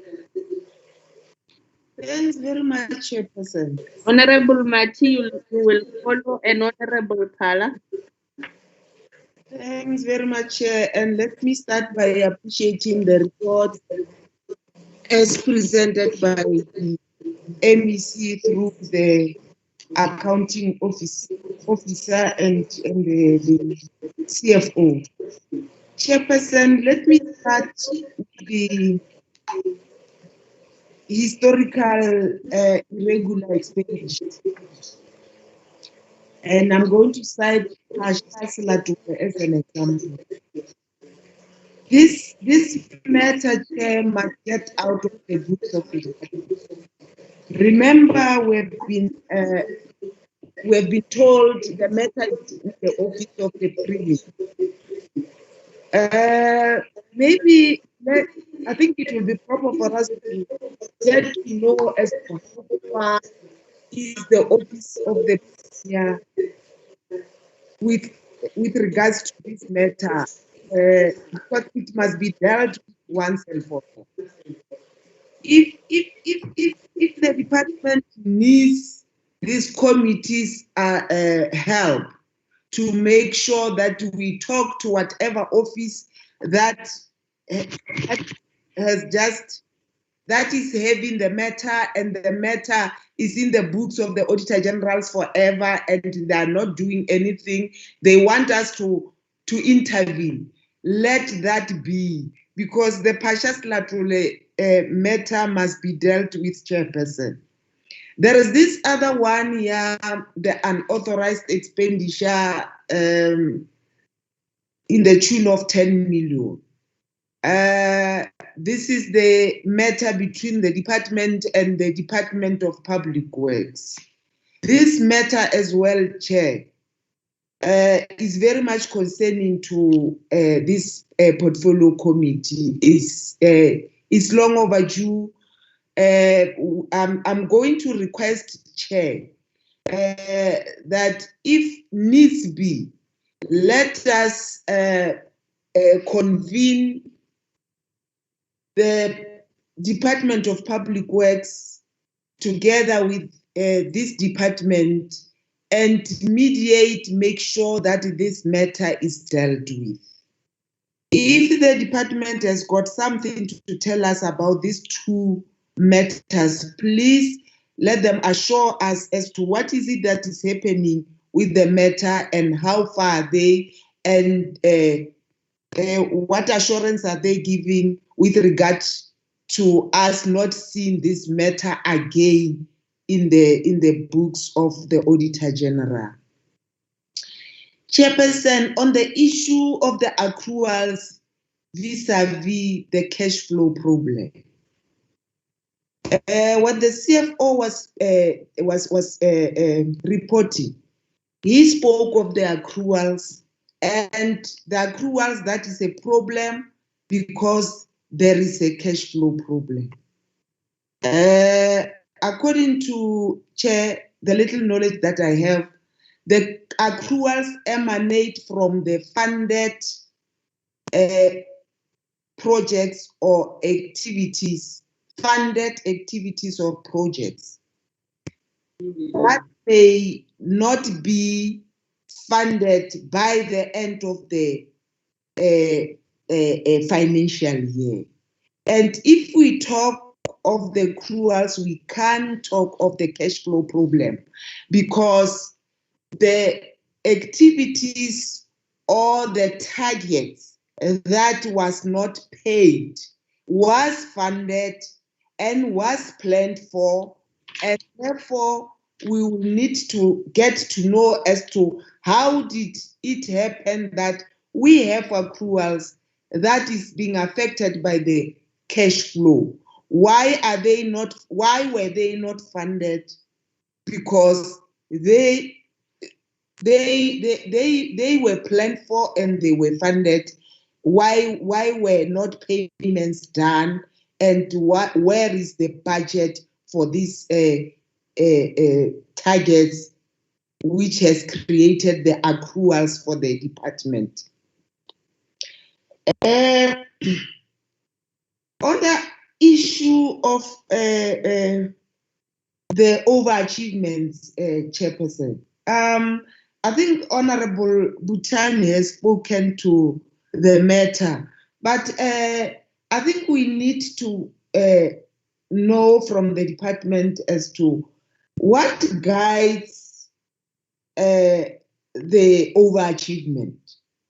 They've been explaining the reasons and all those things that informed the overachievement. But this is the government department that works with the policies, that works with the legislation. You can't overachieve on a target, whereas you know that this target does not have a budget. How are you going to deal? Because every target has got its budget. And when you overachieve, it means you are going to tamper with the budget that is not allocated to that target. So I think here we need to get a clarification as to how does the department deal with its plans vis-a-vis the targets that they have. And when I go forward, Chair, there were some budget adjustment. How did this budget adjustment help the department if the department felt that the targets are so necessary and important? How did this budget adjustment help it? And if the budget adjustment in some instances help the department to deal with the achievements, to deal with the targets that which were not planned for, in future, they need to have a plan that can maybe help them to inform the payments of the targets which are important and necessary, but was not budgeted for, because the overachievement and the underachievement, they're mostly the same. If you overachieve, it affects your plans. It means you did not plan properly. And if you underachieve, you as well did not plan your things properly. But the overachievement becomes a problem because it affects the budget that was not meant for the same project. Chairperson, there is the underachievement on the targets that was on the targets that have been dealt with by the NGOs. I think we will request, Chairperson, the report on these NGOs. Can we maybe, even if it's not now, be given all the NGOs that were appointed, their targets allocated to them, and the budget allocated to the targets allocated to them. And again, Chair, the report must give this portfolio committee how these NGOs are being reporting, their trend of reporting to the department, so that this portfolio committee is aware of the way of reporting of these NGOs. The last one, Chair, we were meant to know that there is no report on the food relief program which the department delivered during COVID-19. Can the department just take us through this on this matter, Chair? Thanks very much. Thank you, Honorable Apiri. Honorable Phala. I don't know. Honorable Martin, then Honorable Phala. Thanks, Chairperson. Let me first welcome the report by the HOD and also congratulate the department for the achievement, because they've just achieved an unqualified audit, though there are some findings. So I was going to be happy if in our next meeting, the department was going to brief us or to share with us the repeat findings that the AG has found while dealing with the finances. And again, there is this issue of shifting the 7 million for compensation of employees. Yes, when listening to the CFO, he's talking about the money that was taken back to the provincial treasury. But to me, there was a budget adjustment, as Honorable Apiri said. So if they've adjusted their budget, they came with new plans, which to me, they didn't see that the money that they are budgeting for, they are going to run short of. That's why they have taken the 7 million from somewhere and use it to pay employees. So I'm wondering whether they can plan accordingly or they don't have anyone to help them in planning. So this is going to the HOD. The report also talks about the 116 social workers that were appointed for this convict relief. So they were appointed for the period of 3 months. So I want to know, where are they? Because if they were appointed because of this COVID. COVID is still going on. And I'm in my thinking, they appointed these social workers because they knew that there will be some challenges that will need the assistance of these social workers. So I want to know, where are these social workers? What are the new plans in this COVID-19 relief? Again, there's infrastructure project that were not implemented. So I want to know where these funds are, because there were funds that were earmarked for this project. Where are they? If they can just tell us where this money is now. And then on the issue of the 47 million chairperson of irregular expenditure, which dates back to 2011, which until to date, the department is failing to deal with it. We want to know the reason why. And lastly, chairperson, there is this issue of the management failing to review the financial statement before submitting them to the AG. So I want to know what's the problem behind this one. Because if they were able to review their financial statement, I think seated here today, we were going to have a clean audit. So we are not going to have that clean audit unless they deal with these issues. That we can say they are minor issues, but they are not minor. And again, lastly, chairperson, there is this issue of saying in the beginning of the year, financial year, the department had a healthy financial status, but at the end, they had an overdraft. I want to know what caused this issue of overdraft, chairperson. Thank you very much. Thank you, Honorable Mati. Honorable Pala, then Honorable Mahasela will follow. Thank you, Chairperson. My colleagues have said a mouthful. I just only have 4 requests or comments.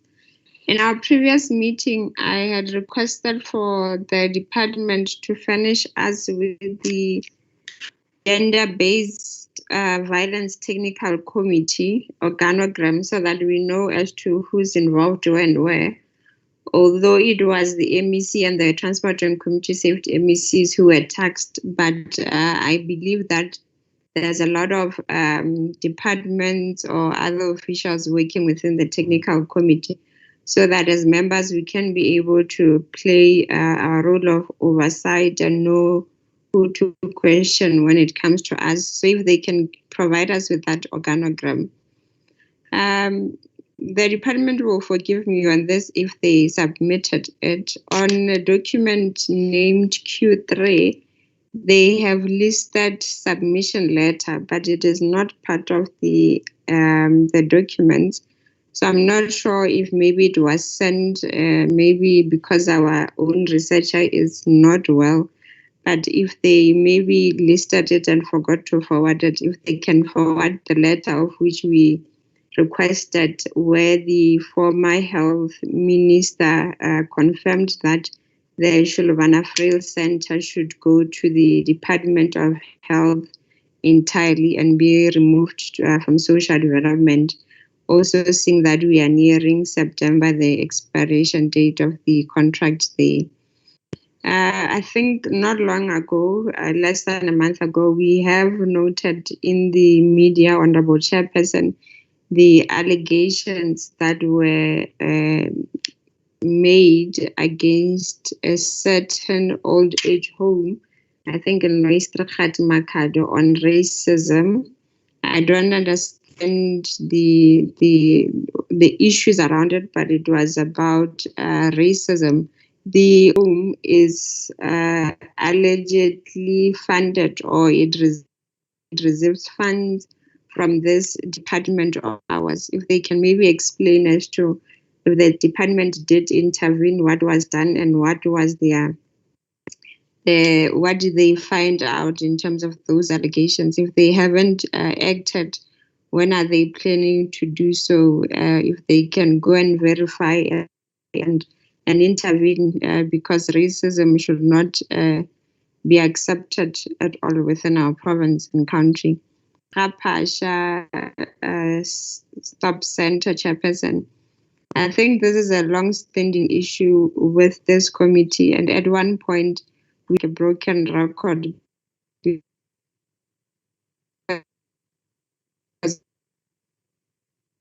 a committee, we really need answers matters with the office of the Premier. It is starting to sound like it is with the office of the Premier. Perhaps in our next meeting, Chairperson, through you, if possible, can the department ensure that their delegation, the delegation of the MEC that appears before us as a committee, they have one official or a legal advisor who's in charge of this matter within the office of the Premier, so that they can form the delegation of social development. They explain to us as the office of the Premier as to how far they are. Thank you, Chairperson. Thank you, Honorable Pala. Honorable Mahasela. Thank you, Honorable Chairperson. I no longer have much to say. Very much covered because honorable members have said what was in my mind and what I wanted to ask to the department. All in all, I would like to congratulate the department as they've achieved an unauthorized working, unqualified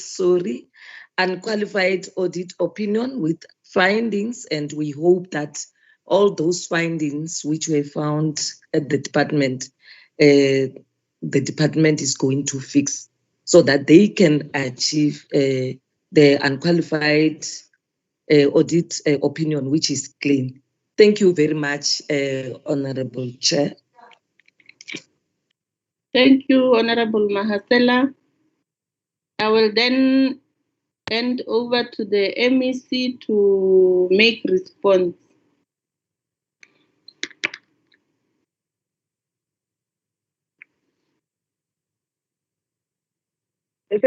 Thank you so much, Chairperson, and thank you for the questions as well as the comments.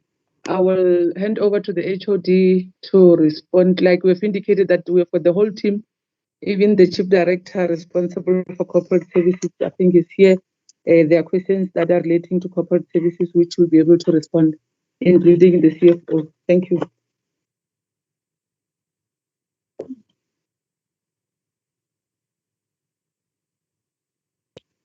Thank you very much, Chairperson, and thanks to members of the Portfolio Committee for the questions raised. We must agree that some of the comments made are basically their inputs, and we are actually noting them. We will ensure that indeed we make an improvement in those areas that seem to be grey. But Chair, in respect to the issue of overachievement of the targets as against the overspending, we are actually noting that although given the nature of the work that Department of Social Development is actually doing, in other indicators, if you check, you would realize that an overachievement may not necessarily be equated to a particular over expenditure. As I'm saying, given the type of service that we are actually rendering, you will find that there are no financial implications in those specific indicators. However, where there are financial implications, for sure we are able to actually account to that in one way or the other. But we are taking note of that. And then with regard to the issue of the tools of trade, Chair, it's true that we are battling, as Honorable Wutan has raised it, we are, as a department, we are battling to provide the tools of trade to not only our social workers, but social service professionals as a whole. We are actually battling to provide them with the adequate, I must qualify it, adequate tools of trade. To date, we can be able to indicate that there are vehicles, about 50 of them, GG vehicles that we were able to purchase and give them to social service professionals. There are some laptops that we're able to get, including the tablets that we are giving to the social service professionals as a whole.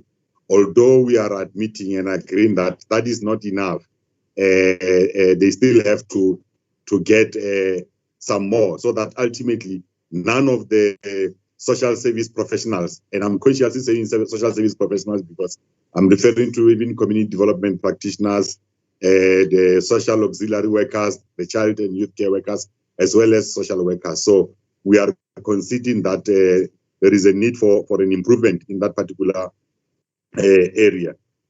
On other issues as raised, Chairperson, for instance, the issue of Pashas Lato, we are agreeing that this matter is long overdue.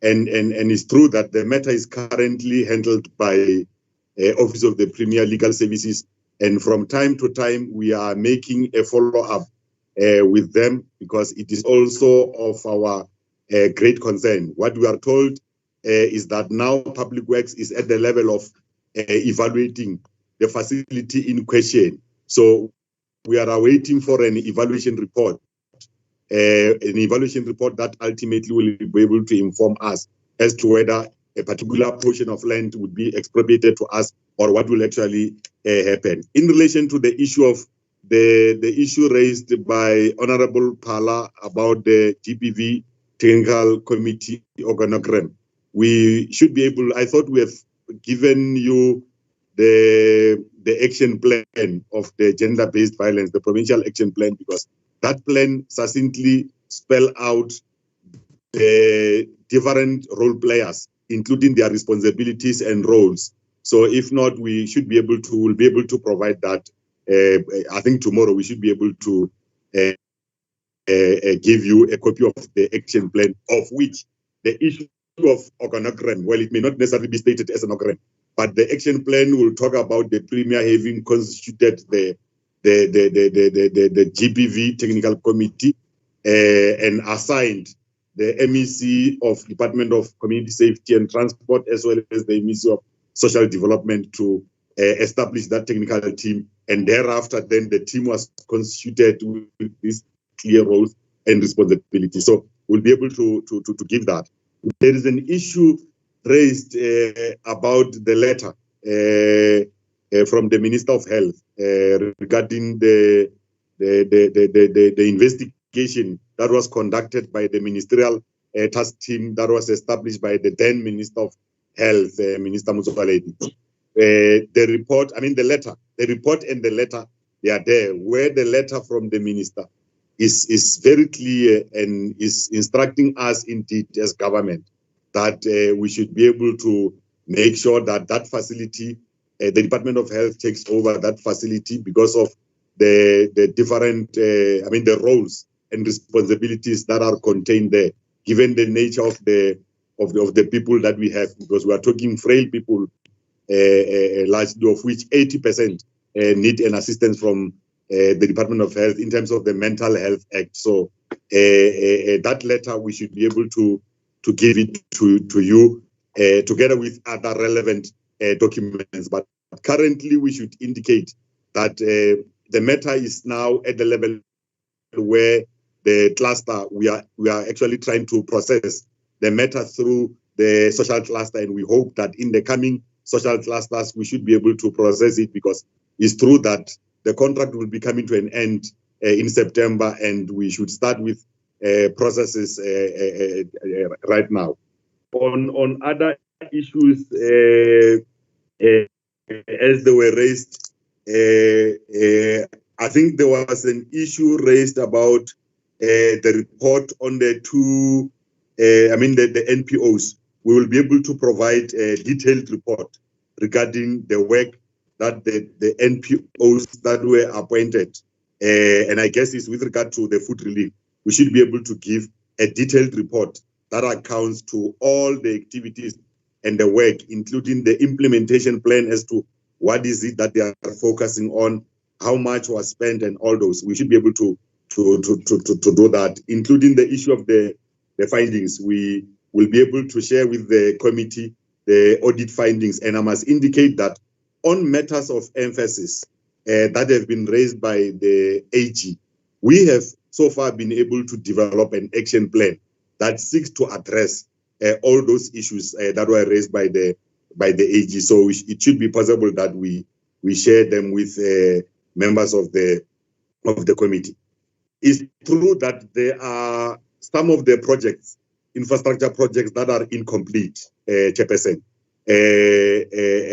and we must indicate that there were about 5 projects that were incomplete, and the funds were actually reprioritized last year in March during the advent of COVID.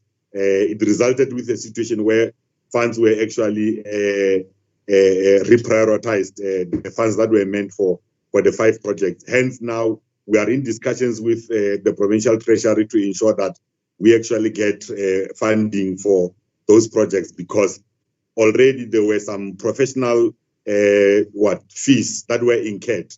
There was a planning and design that were already done to that effect. Hence, we believe that we need to be given an opportunity to proceed with those infrastructure projects. I think that I may not be able to okay, there was an issue raised about the IDT, I believe, wherein the 10 million, it has also been a thorny issue to us as a department, to a point where we were left with no option but to seek for an intervention from the Minister of Public Works and Infrastructure National, because we wrote to them to that effect somewhere last year in October, and have been making follow-ups with them, because it is a cause for concern.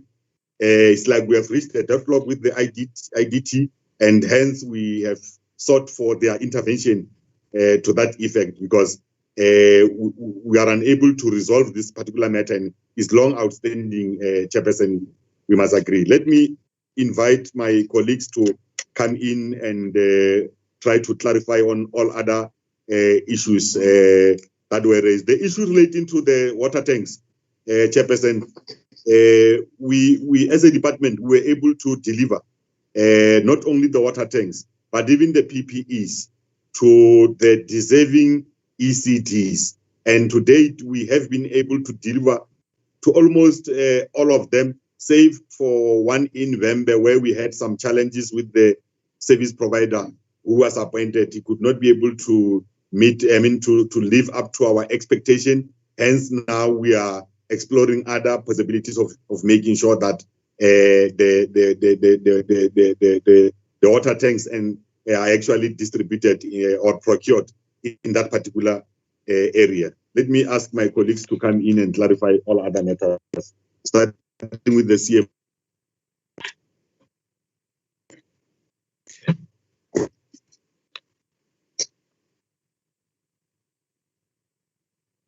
Thanks, Chair, honorable members, and honorable MST and colleagues. I'll talk to the issue that was raised regarding the project in Sasalaman. Honorable members will be aware that we had challenges with that project, to the extent that the service provider that was appointed then had to be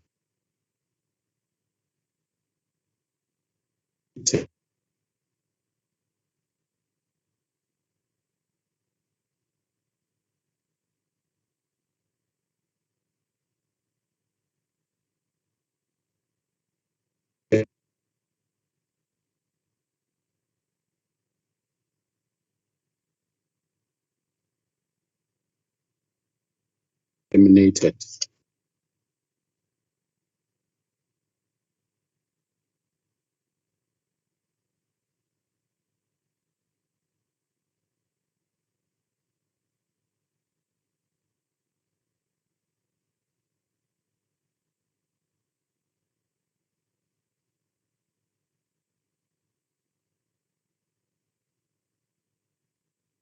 And I think the HOD has actually spoken to the issue of the fruitless. In terms of the irregular expenditure, Chair, indeed, these matters are still, most of the matters are still sitting with the a task team that has been established in the office of the Premier to actually conclude investigations.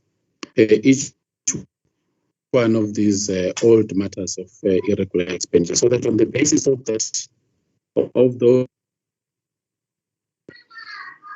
records, then we can take appropriate, perhaps in terms of taking a discussion with the provincial treasury in terms of condoning those irregular expenditure. We have been following up with the office of the Premier in terms of progress that they are making for this irregular expenditure.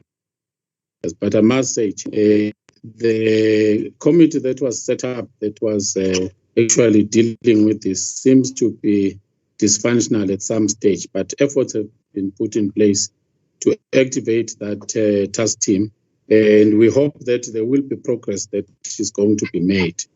This is a matter that we are following on an ongoing basis, to the extent that it's a matter that is discussed at the HOD's forum. And further, it's a matter that is elevated and discussed at the ESCO level. So it is a matter that is in our radar screen. We hope to conclude some of the matters before we finalize the annual financial statement of the previous financial year, or submit them by end of May. I'll make an example. There is an issue that was relating to an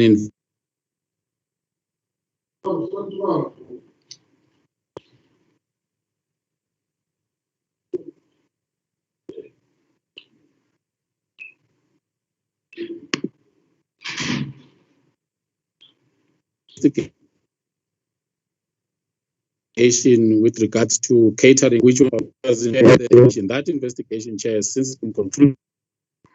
That report has been submitted to the provincial treasury. The likelihood is that matter perhaps might, before we finalize the books of accounts, and may release that matter and not a report on it as we proceed towards the end of the year 2020-21, when we prepare the financial statement. Another matter, Chair, was relating to an amount of about 10.4 million, which was incurred in 20.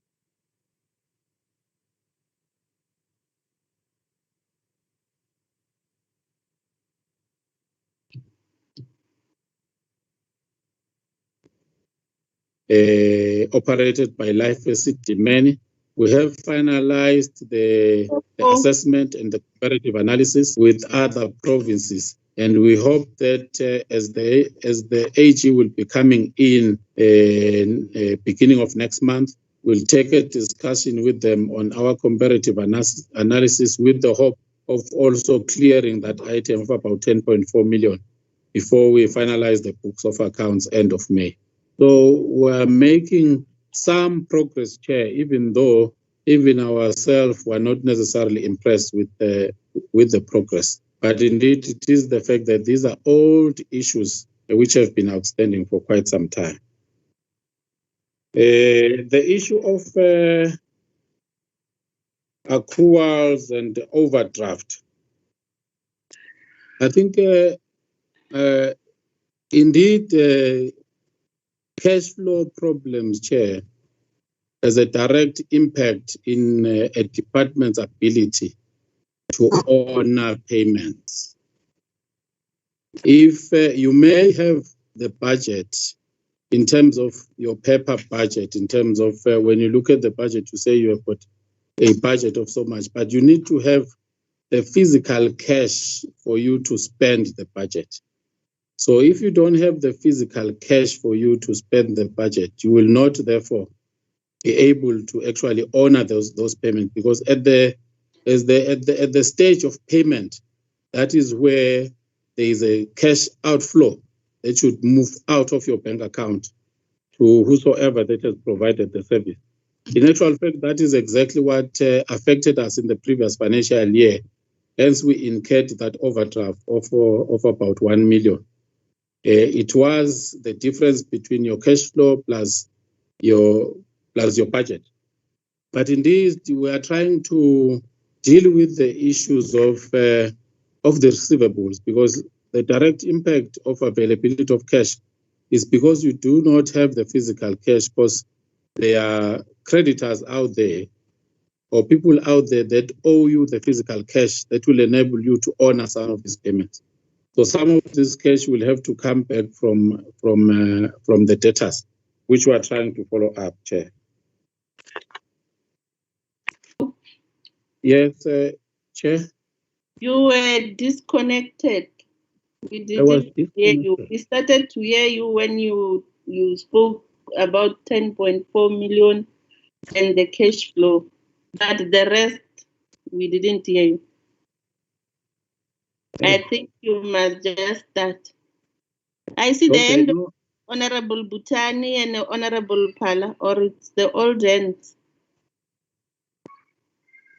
It's new hands, No, but they can new answer hands, that to ask after. Okay. Yes. Yes.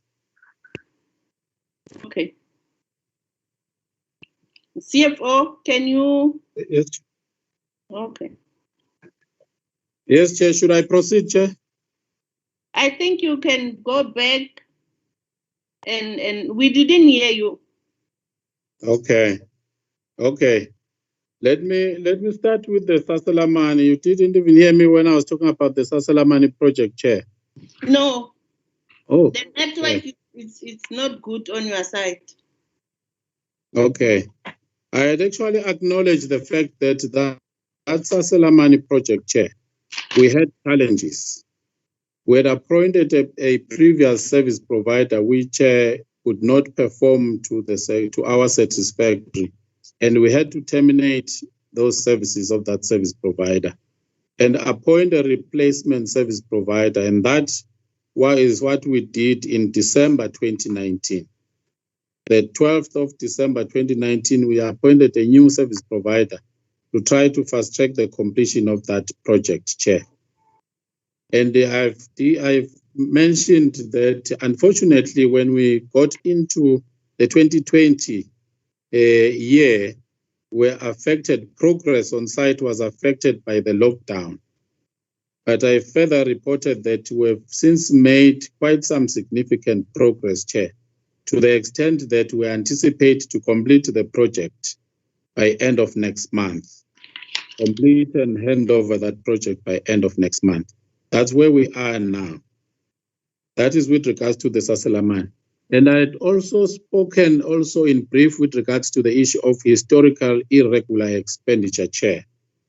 I had actually indicated that while it is indeed our concern that the clearing of the old irregular expenditure is not moving as we anticipated, due to the fact that we are reliant from some other departments to actually deal with the investigation that needs to be done in each one of these irregular expenditure. We have mentioned the Office of the Premier, which has set up a task team, Chair, which is currently busy with some of the investigation that relates to some of these irregular expenditures.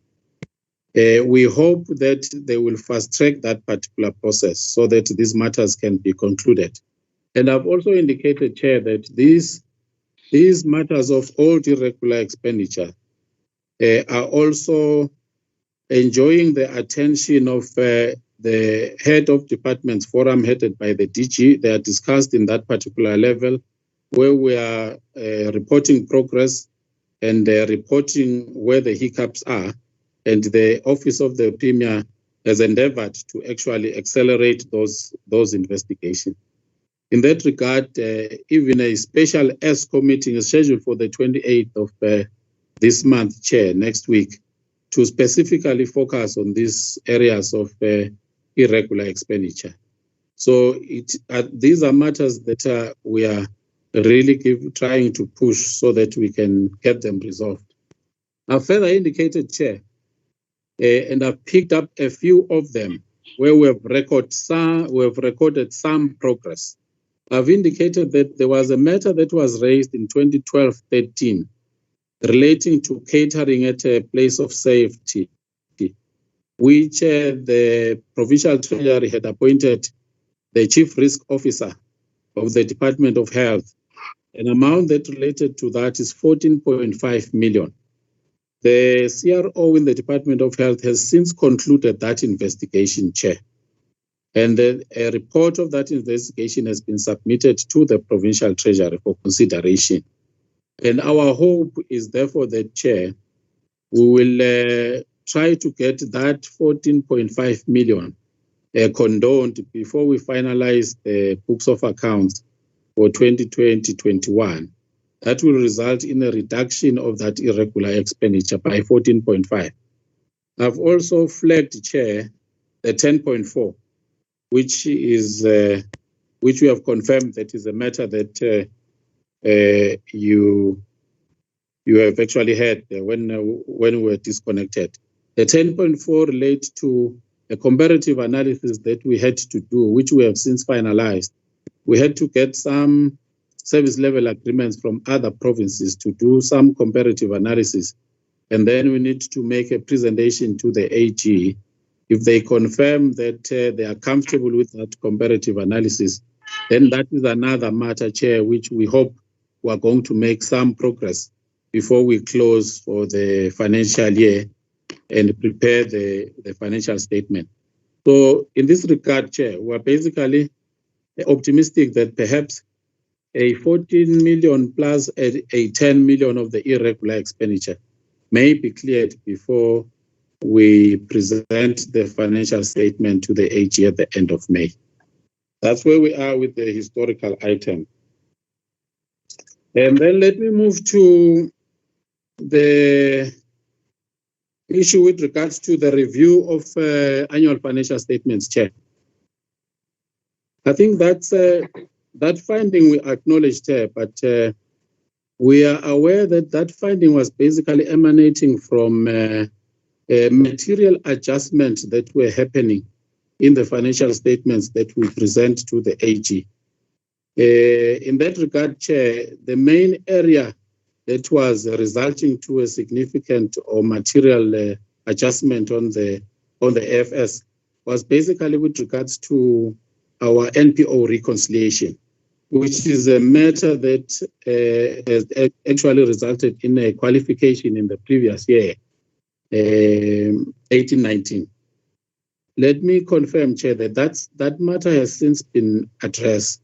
In actual fact, when you look at, that's why we even received an unqualified audit opinion for the year 19-20, which is this annual report that we're looking at. We have since addressed all the backlogs that were there in terms of that report. And we've also identified that there was an issue of some kind of lack of capacity within that area that was dealing with the reconciliation. And we've tried to allocate an appropriate capacitated official who is currently dealing with the issues of that reconciliation. We hope that in the current financial year, we will not necessarily have some material adjustment on those financial statements. I think it's a matter that we are saying we have adequately addressed, Chair. I think that will conclude my input, Chairperson, because the other matters of the overdraft I've spoken to, and the matter regarding the fruitless pastures, the HOD has actually spoken to that matter. Thanks, Chair. I'll hand over to the Chief Director of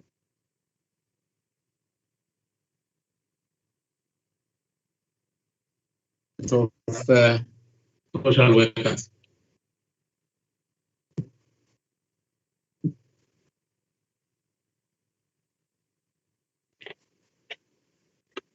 Okay.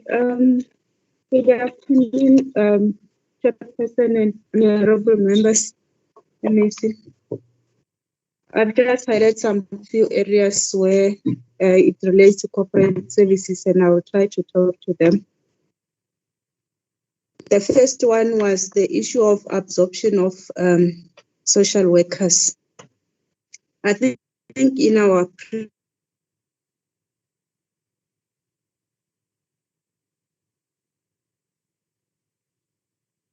previous session, they also reported the same matter.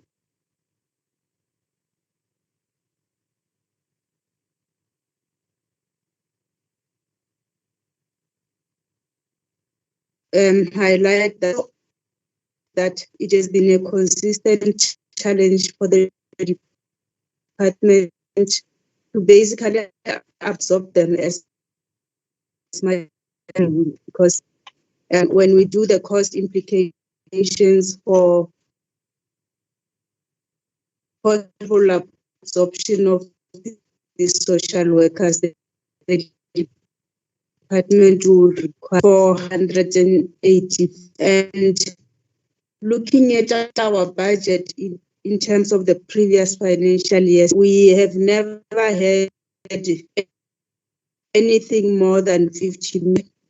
2022-23 has been drastically reduced such that we're even unable to fund fully our headcount. I think as the CFO was presenting, he presented a shortfall on compensation of employees of about 57 million. So, and this basically means that as a department, we will not be able to fund any new vacancies or even to fund the posts that we will be losing through natural attrition or any resignation that is going to happen.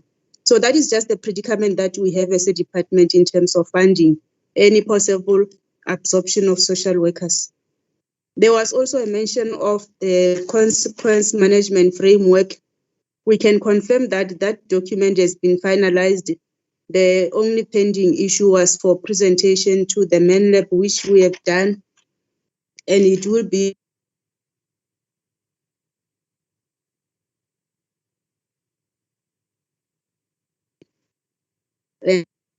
management and all employees in terms of dealing with issues that may lead to department getting qualified, and also how to make sure that we work towards a clean audit and the possible consequences of not adhering to applicable legislation. So that document is there, and we believe that is going to assist everyone in the department. Let me then come to the issue of grade progression. There was a mention of grade progression, specifically citing 2013-2014. We want to acknowledge that there's an inconsistent implementation of the resolution, not but across the, because say in interpretation of there's been inconsistent, and we stated for all heads of corporate to engage national DSD with the Department of Public Service and Administration, to all departments with the correct interpretation so that it can be implemented consistently across the department. But as a department, we've already drawn reports in terms of the implementation, and we are doing an analysis to identify any possible incorrect implementation. But as we speak right now, in terms of the understanding of the resolution as it is, all employees who have been assessed in terms of PMDS, they've been paid progression in terms of the current interpretation as it is. But whilst awaiting that clarity from a national DSD, we have already started with since the inception of the OSD, and we're hoping that we will finalize that project before the end of July. I'm just checking if there's any other thing. Okay. There was also mention of appointment of social workers, the 116. Honorable Chairperson, these 116 social workers were appointed through the presidential fund, but that fund was allocated to the National Department of Social Development. So this funding was only limited for a period until end of March, and it has since lapsed. Provincially, we were allocated 50 to appoint 50 social workers, which also came to an end of March. And we have not been given any indication as to whether there would be any additional allocation for the appointment or reappointment of the very same social workers. So that's where we are. We know that COVID-19 is still here with us, but the funding in terms of fund has not been. Thank you. Let me hand over the HOD.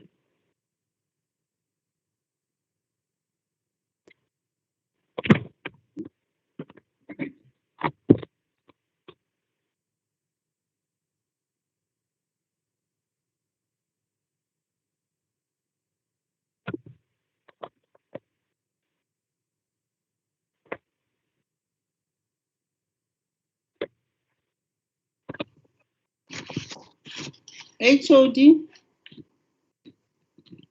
Oh, all right. Thank you. Thank you, Honorable Chairperson.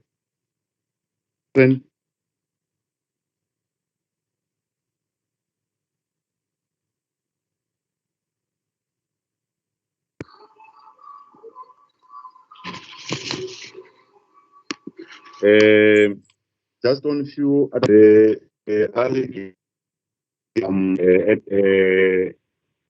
Mercado, and indeed we can actually consider such an incident which was reported by an anonymous who of course claimed to be working within the institutions, and obviously as a department under no circumstances shall we promote any racism. We vehemently condemn any act whatsoever of racism, and to that effect we instituted a team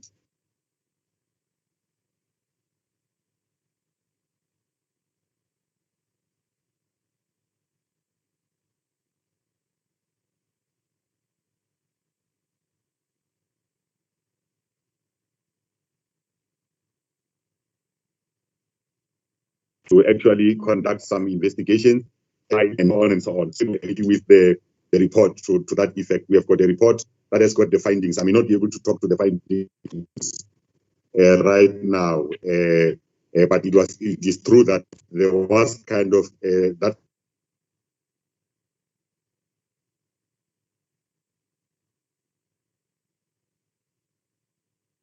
kind of an incident that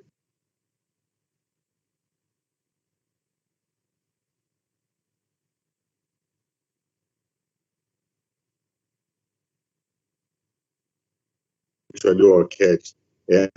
Amongst others, it was about the separation, the use of the restrooms by white people, and the other one by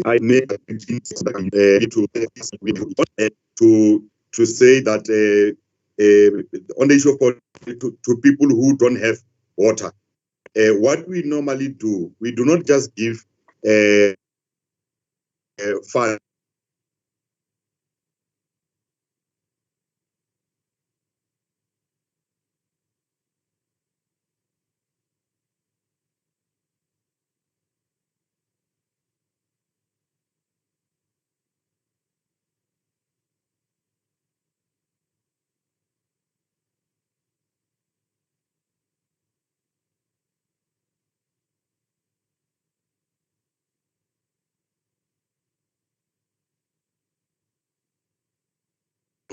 all the necessary aspects prior the funding of that particular organization. So we do not necessarily, there's no way we can be able to fund an organization that does not. We know that most of our poverty alleviation protecting vegetables, some they're dealing with poultry farming and so on and so on. And in farming, you'll be told that, or in agriculture, a very central thing is water first and foremost. So there is no way we can be able to allocate funds to an organization that does not meet those kind of requirements. I think, Chair, the rest of other issues, my colleagues were able to respond to them.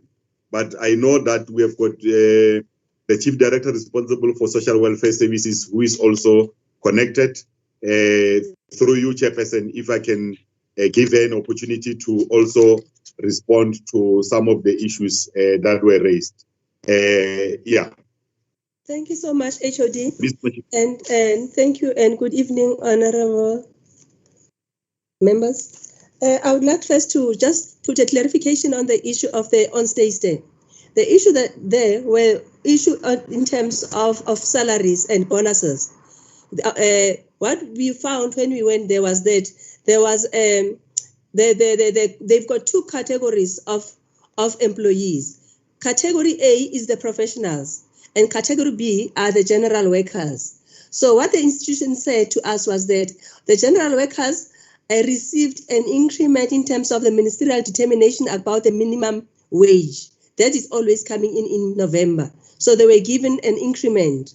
And the other B category, which is not only consisting of whites, it has got 14 whites and 5 blacks. Those were given bonuses. So, and this issue now, they never reached an agreement, and it's presently at the CCMA. So on the issues of the toilet, the department was unable to get the real story of what has happened, because it was like somebody knocked at the door. It was she said, I said. So with that one, what we could not find as a department, because the toilets are not labeled like for blacks, for whites, or for males and females. So it was something that we were never able to find, because the institution and management say they do not discriminate. Anybody can use the toilets. So on the issue of, I would like to talk to the issue of the older persons. I want to indicate that in the 18-19 financial year, our actual achievement was 578. And for 2019-20, we targeted 578. And we overachieved in our annual report. If you look under services to older persons and number of older persons accessing residential facilities, we achieved 579. If you look at our second quarter report, we are at 539. In all the years, we've never had such a low number of older persons in our residential facilities. And then on the issue of the gender-based violence task team, we did submit a list, because the gender-based violence technical team consists of different representatives from all the different government departments and also from the universities, because we have the University of Limpopo, we also have the University of Venda, who are also members of the technical task team. And we have members from health, we have justice, and all the role players, because gender-based violence requires an intervention from almost everybody and all the different stakeholders. So we did submit a list, because it is not an organogram, because it does not belong to only one department. It's different. It has got many different stakeholders. So on there, yeah, I spoke to them. Yeah, I think that will be just about all that I want to clarify. And if ever a list is required, we can always submit it again. Thank you.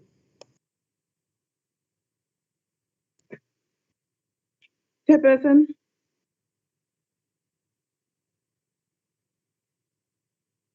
Chairperson.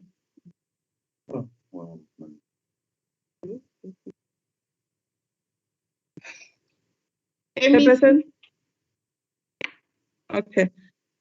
No, thank you so much. I think the HOD together with the team were able to respond to the issues. But I think, Chair, maybe I must bring to the attention of the portfolio committee that I don't think we can take pleasure out of the unappointed social workers that have been trained by the department, and they're just sitting home. But I think, as if that was not enough, Chairperson, we were all there when the MEC Treasury was presenting a budget for this financial year, under which he indicated that the amount that has been allocated to the department for the appointment of social workers, only to be told, Chairperson, later that that money, as indicated by MEC Treasury in the legislature, was an error. That money was not meant to appoint social workers for the coming financial year as indicated, but that money is meant for the COE of the currently appointed social workers. So something that which I think we need to assist as Chairperson as a portfolio committee, because it is going to cause a serious problem for us at Havoc, especially because The unappointed social workers are aware of that budget. They were listening, including the minister himself, Minister Tito Mboweni, when he indicated the budget that has been allocated for the appointment of social workers. He even emphasized the importance of the role or the work done by social workers. And unfortunately, we are told by the provincial legislature, the provincial treasury, that was an error. There is no money that is allocated for the coming financial years to appoint social workers. Thank you so much. Honorable Butani and Honorable Pala will follow. Thanks very much, Chair. There is a very serious difference between addressing a rally and addressing a community. For instance, when we say social workers are not employed, trained by the department, we must then be told what is the plan to deal with such a problem. It's enough for the committee then. That's number one. Two, we are saying as a committee that overspending, maybe the HOD will educate us. Maybe we are not wise. We'll get education from the HOD. We are saying overspending affects budgeting. When you budgeted to host 10 people and 15 people come, it has financial consequences. We are told today that the department we are dealing with is a different department. Such will not be the case. So let us be told what difference is it? Because if you target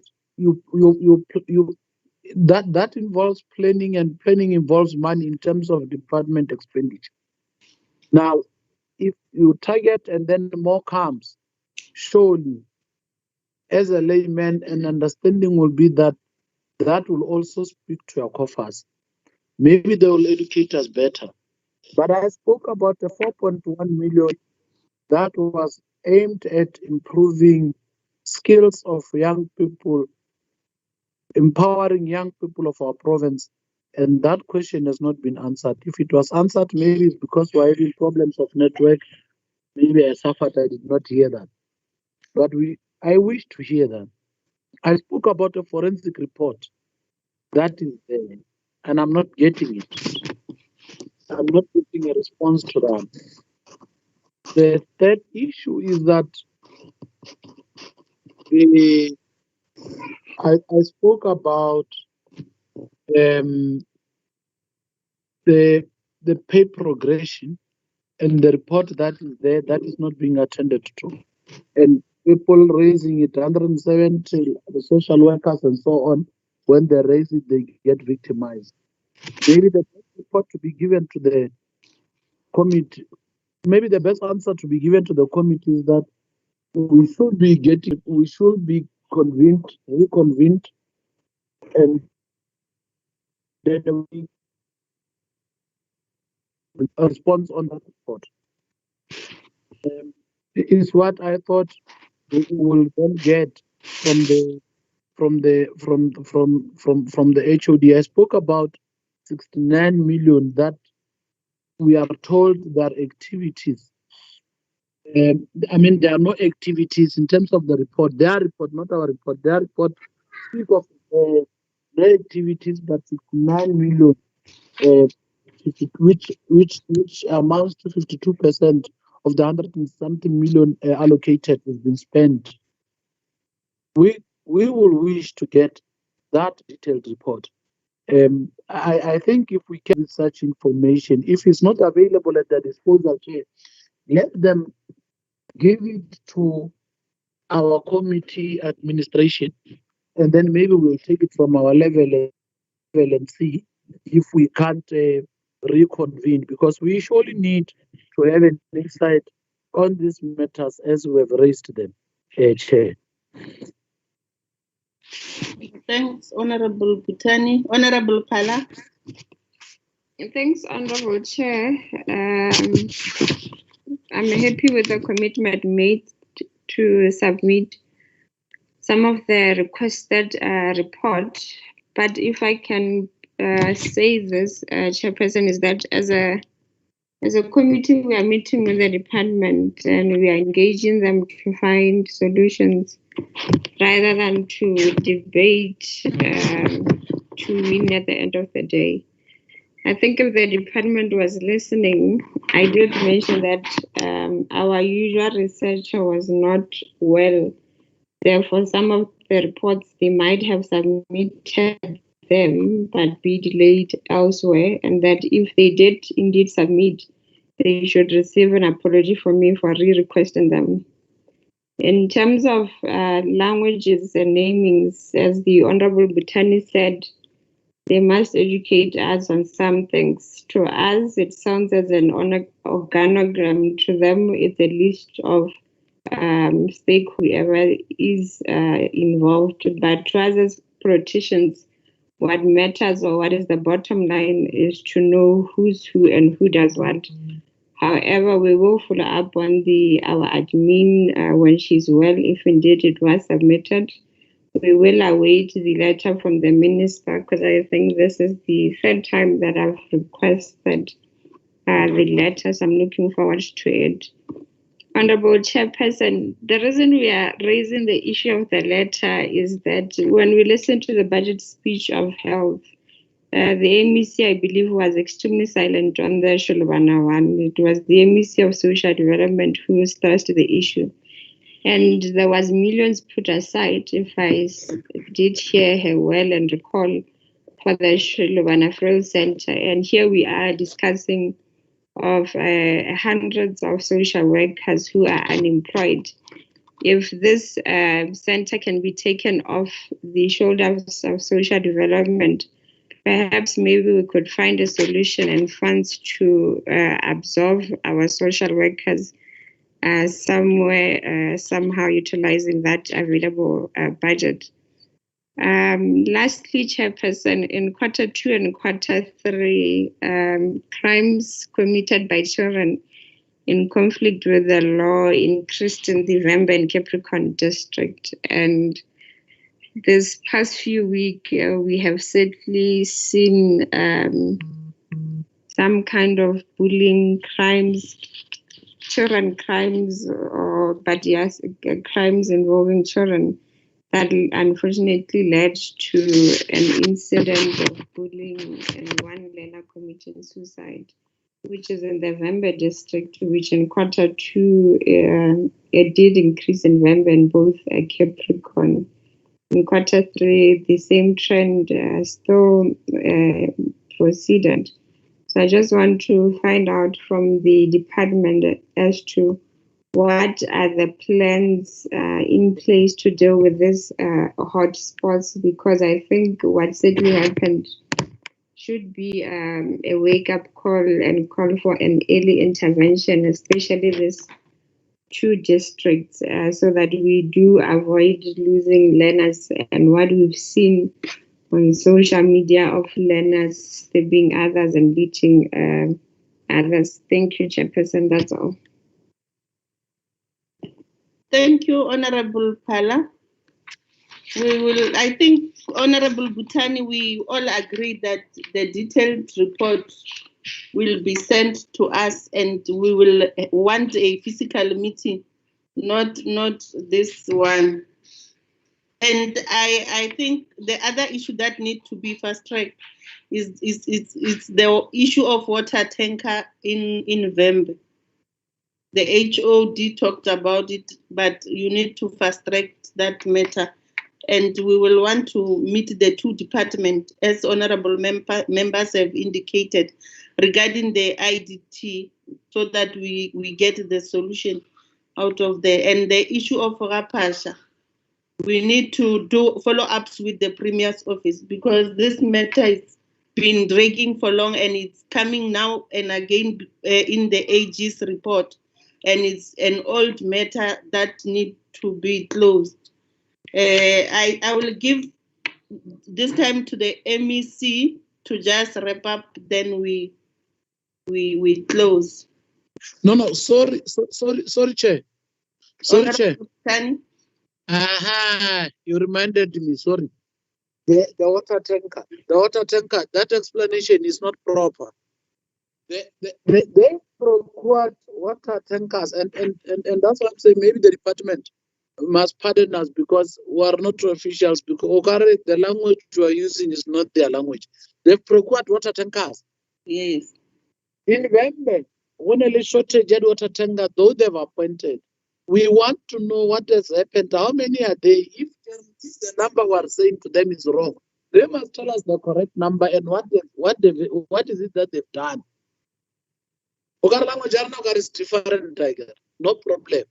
Let them use their proper language to make us understand the real issue around the water tank. Thank you. Thank you, Honorable Butani. MEC, HOD, will you want to speak on the issue of water tankers? Do you want to explain it again?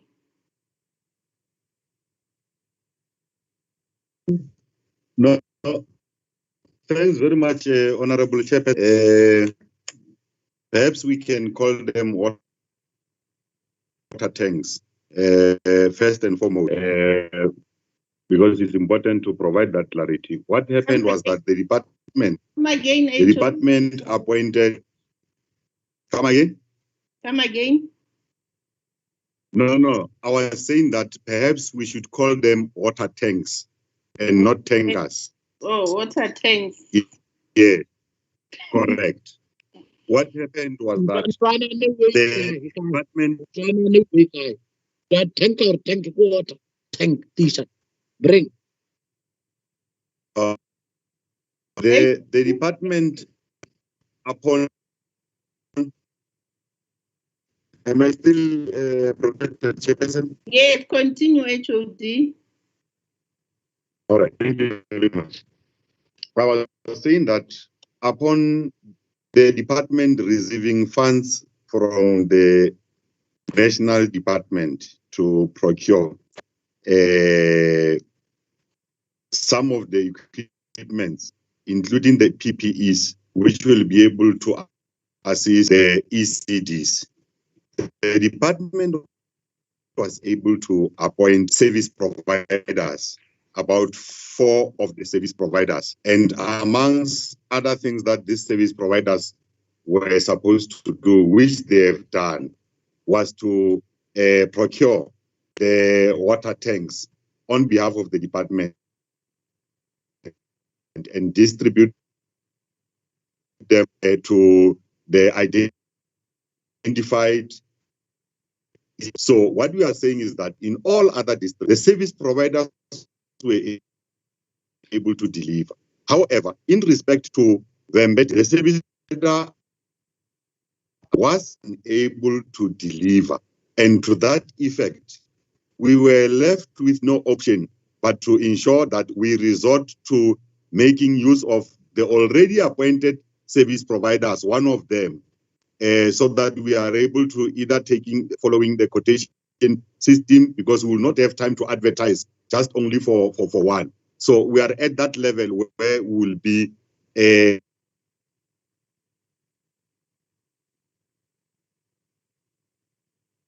Bembe district. I think that is what we wanted to the committee to but for what Honorable Phala is raising, I think we are appreciating the inputs, Honorable Phala, and indeed the organogram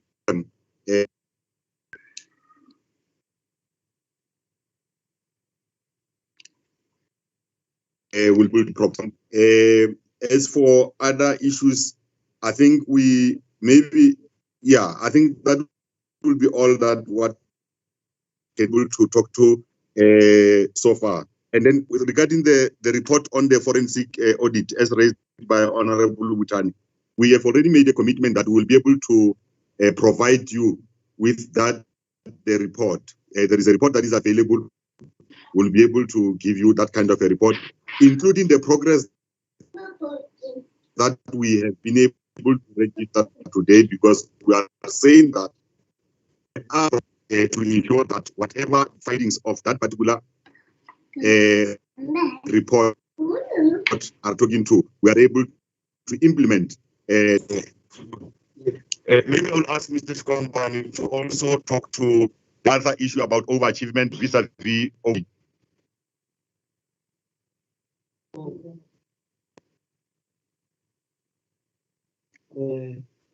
No, thanks, Honorable Chair. If I may give an example on indicator in program 4 on number of people that are reached through substance abuse prevention programs. It's an outreach kind of an indicator. As soon as everybody else sees an invite, they will come, and it will be very difficult for the department to do what we call gatekeeping. And say, because we have targeted 100 people, and now there is 120, we cannot turn them back. But there's no additional budget that is needed, because if we are going to cater 100, we're not going to amend the order to say, now that we have got 120, can you bring additional 20 plates? As African people, will have to share the little that will be there without necessarily spending the additional budget, because with social development, we are an outreach-driven kind of a department. For us to deliver the service, we need to go where the people are.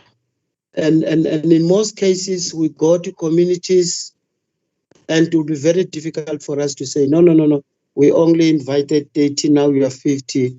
Then we turn you back. The next thing, it will be all over the media to say the Department of Social Development is refusing access to people that need services. So it's not necessarily the case that when we overachieve, we have spent more money. I wanted to clarify that, and also to say it is very difficult in social development to target accordingly, because usually we are informed by the baseline. How did we perform the previous year? Then what will be the margin of error if we are to add our what you call our target by at least 5%? But it is not always the case that you will get those people come in that number. We are also avoiding a situation where we are tempted to underreport. We begin to say, look, because 120 people came, let's put aside the other people, and then we only report on number 1 up to number 20. That's also going to result in unnecessary finding, particularly by AG, because they are going to ask for the original attendance register, not our microwaved kind of a database, because we wanted to cap the number. So it is always difficult, but it's not always the case that we'll have extra money spent.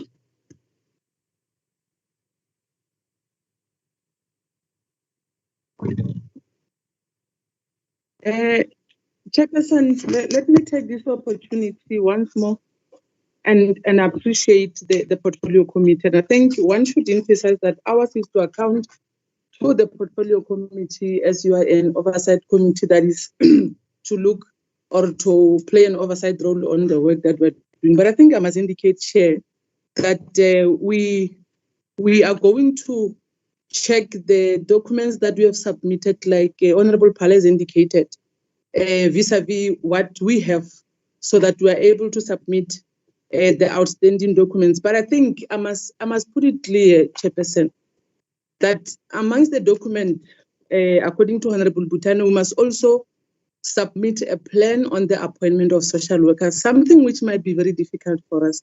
Perhaps you might need to assist that as a portfolio committee.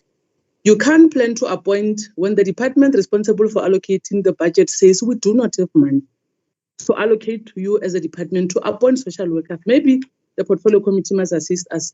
We so much want to submit that action plan, but then it will be difficult for us. Maybe if you were to assist us and call us as social development together with the treasury, so that treasury is able to categorically indicate clearly that do they have a plan to allocate money for us to appoint social workers.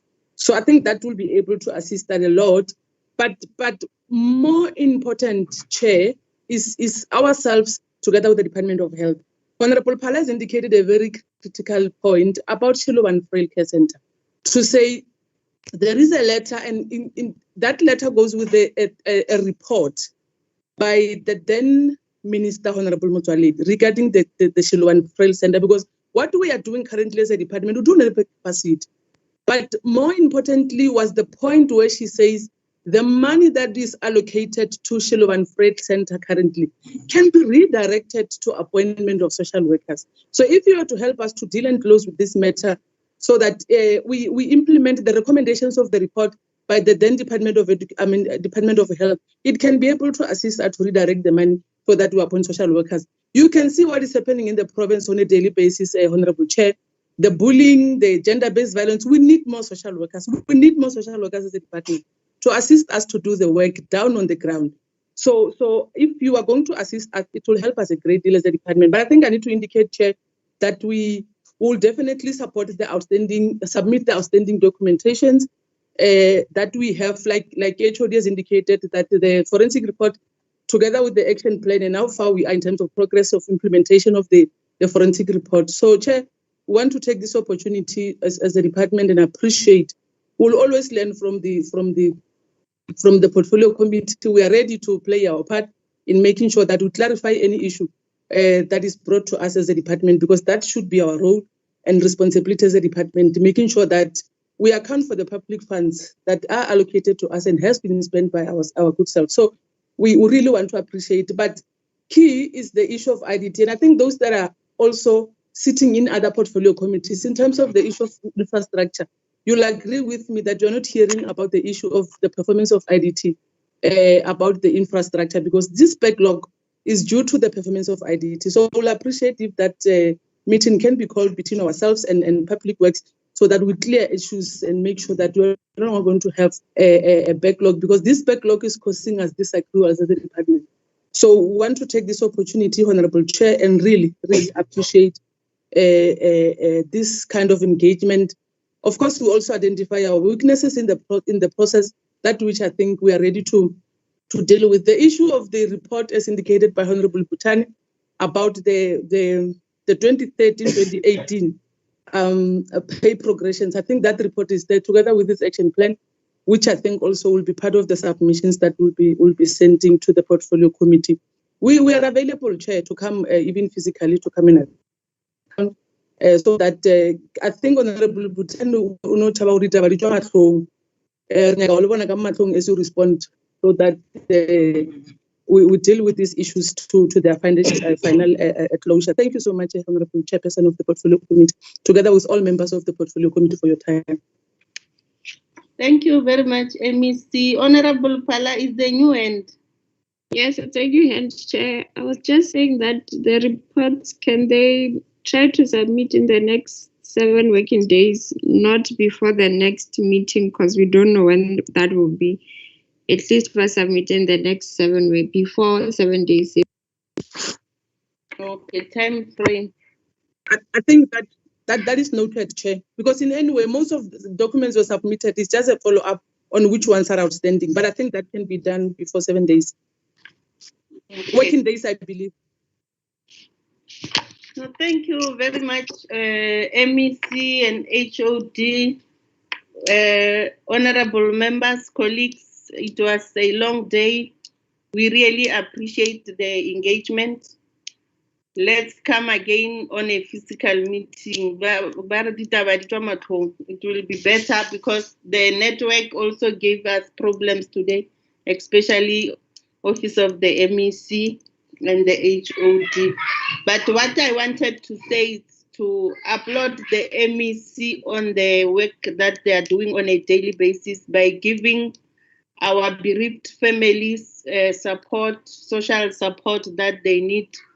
The incident that happened in Vembe, we saw them every day going to those families. We really appreciate your work, MEC. Keep it up. Is there any announcement, Ellen? No announcement, Honorable Chair. Okay, if there is no announcement, the meeting is adjourned. Thank you very much for attending. Thank you. Bye. Bye, Honorable Chair. Bye.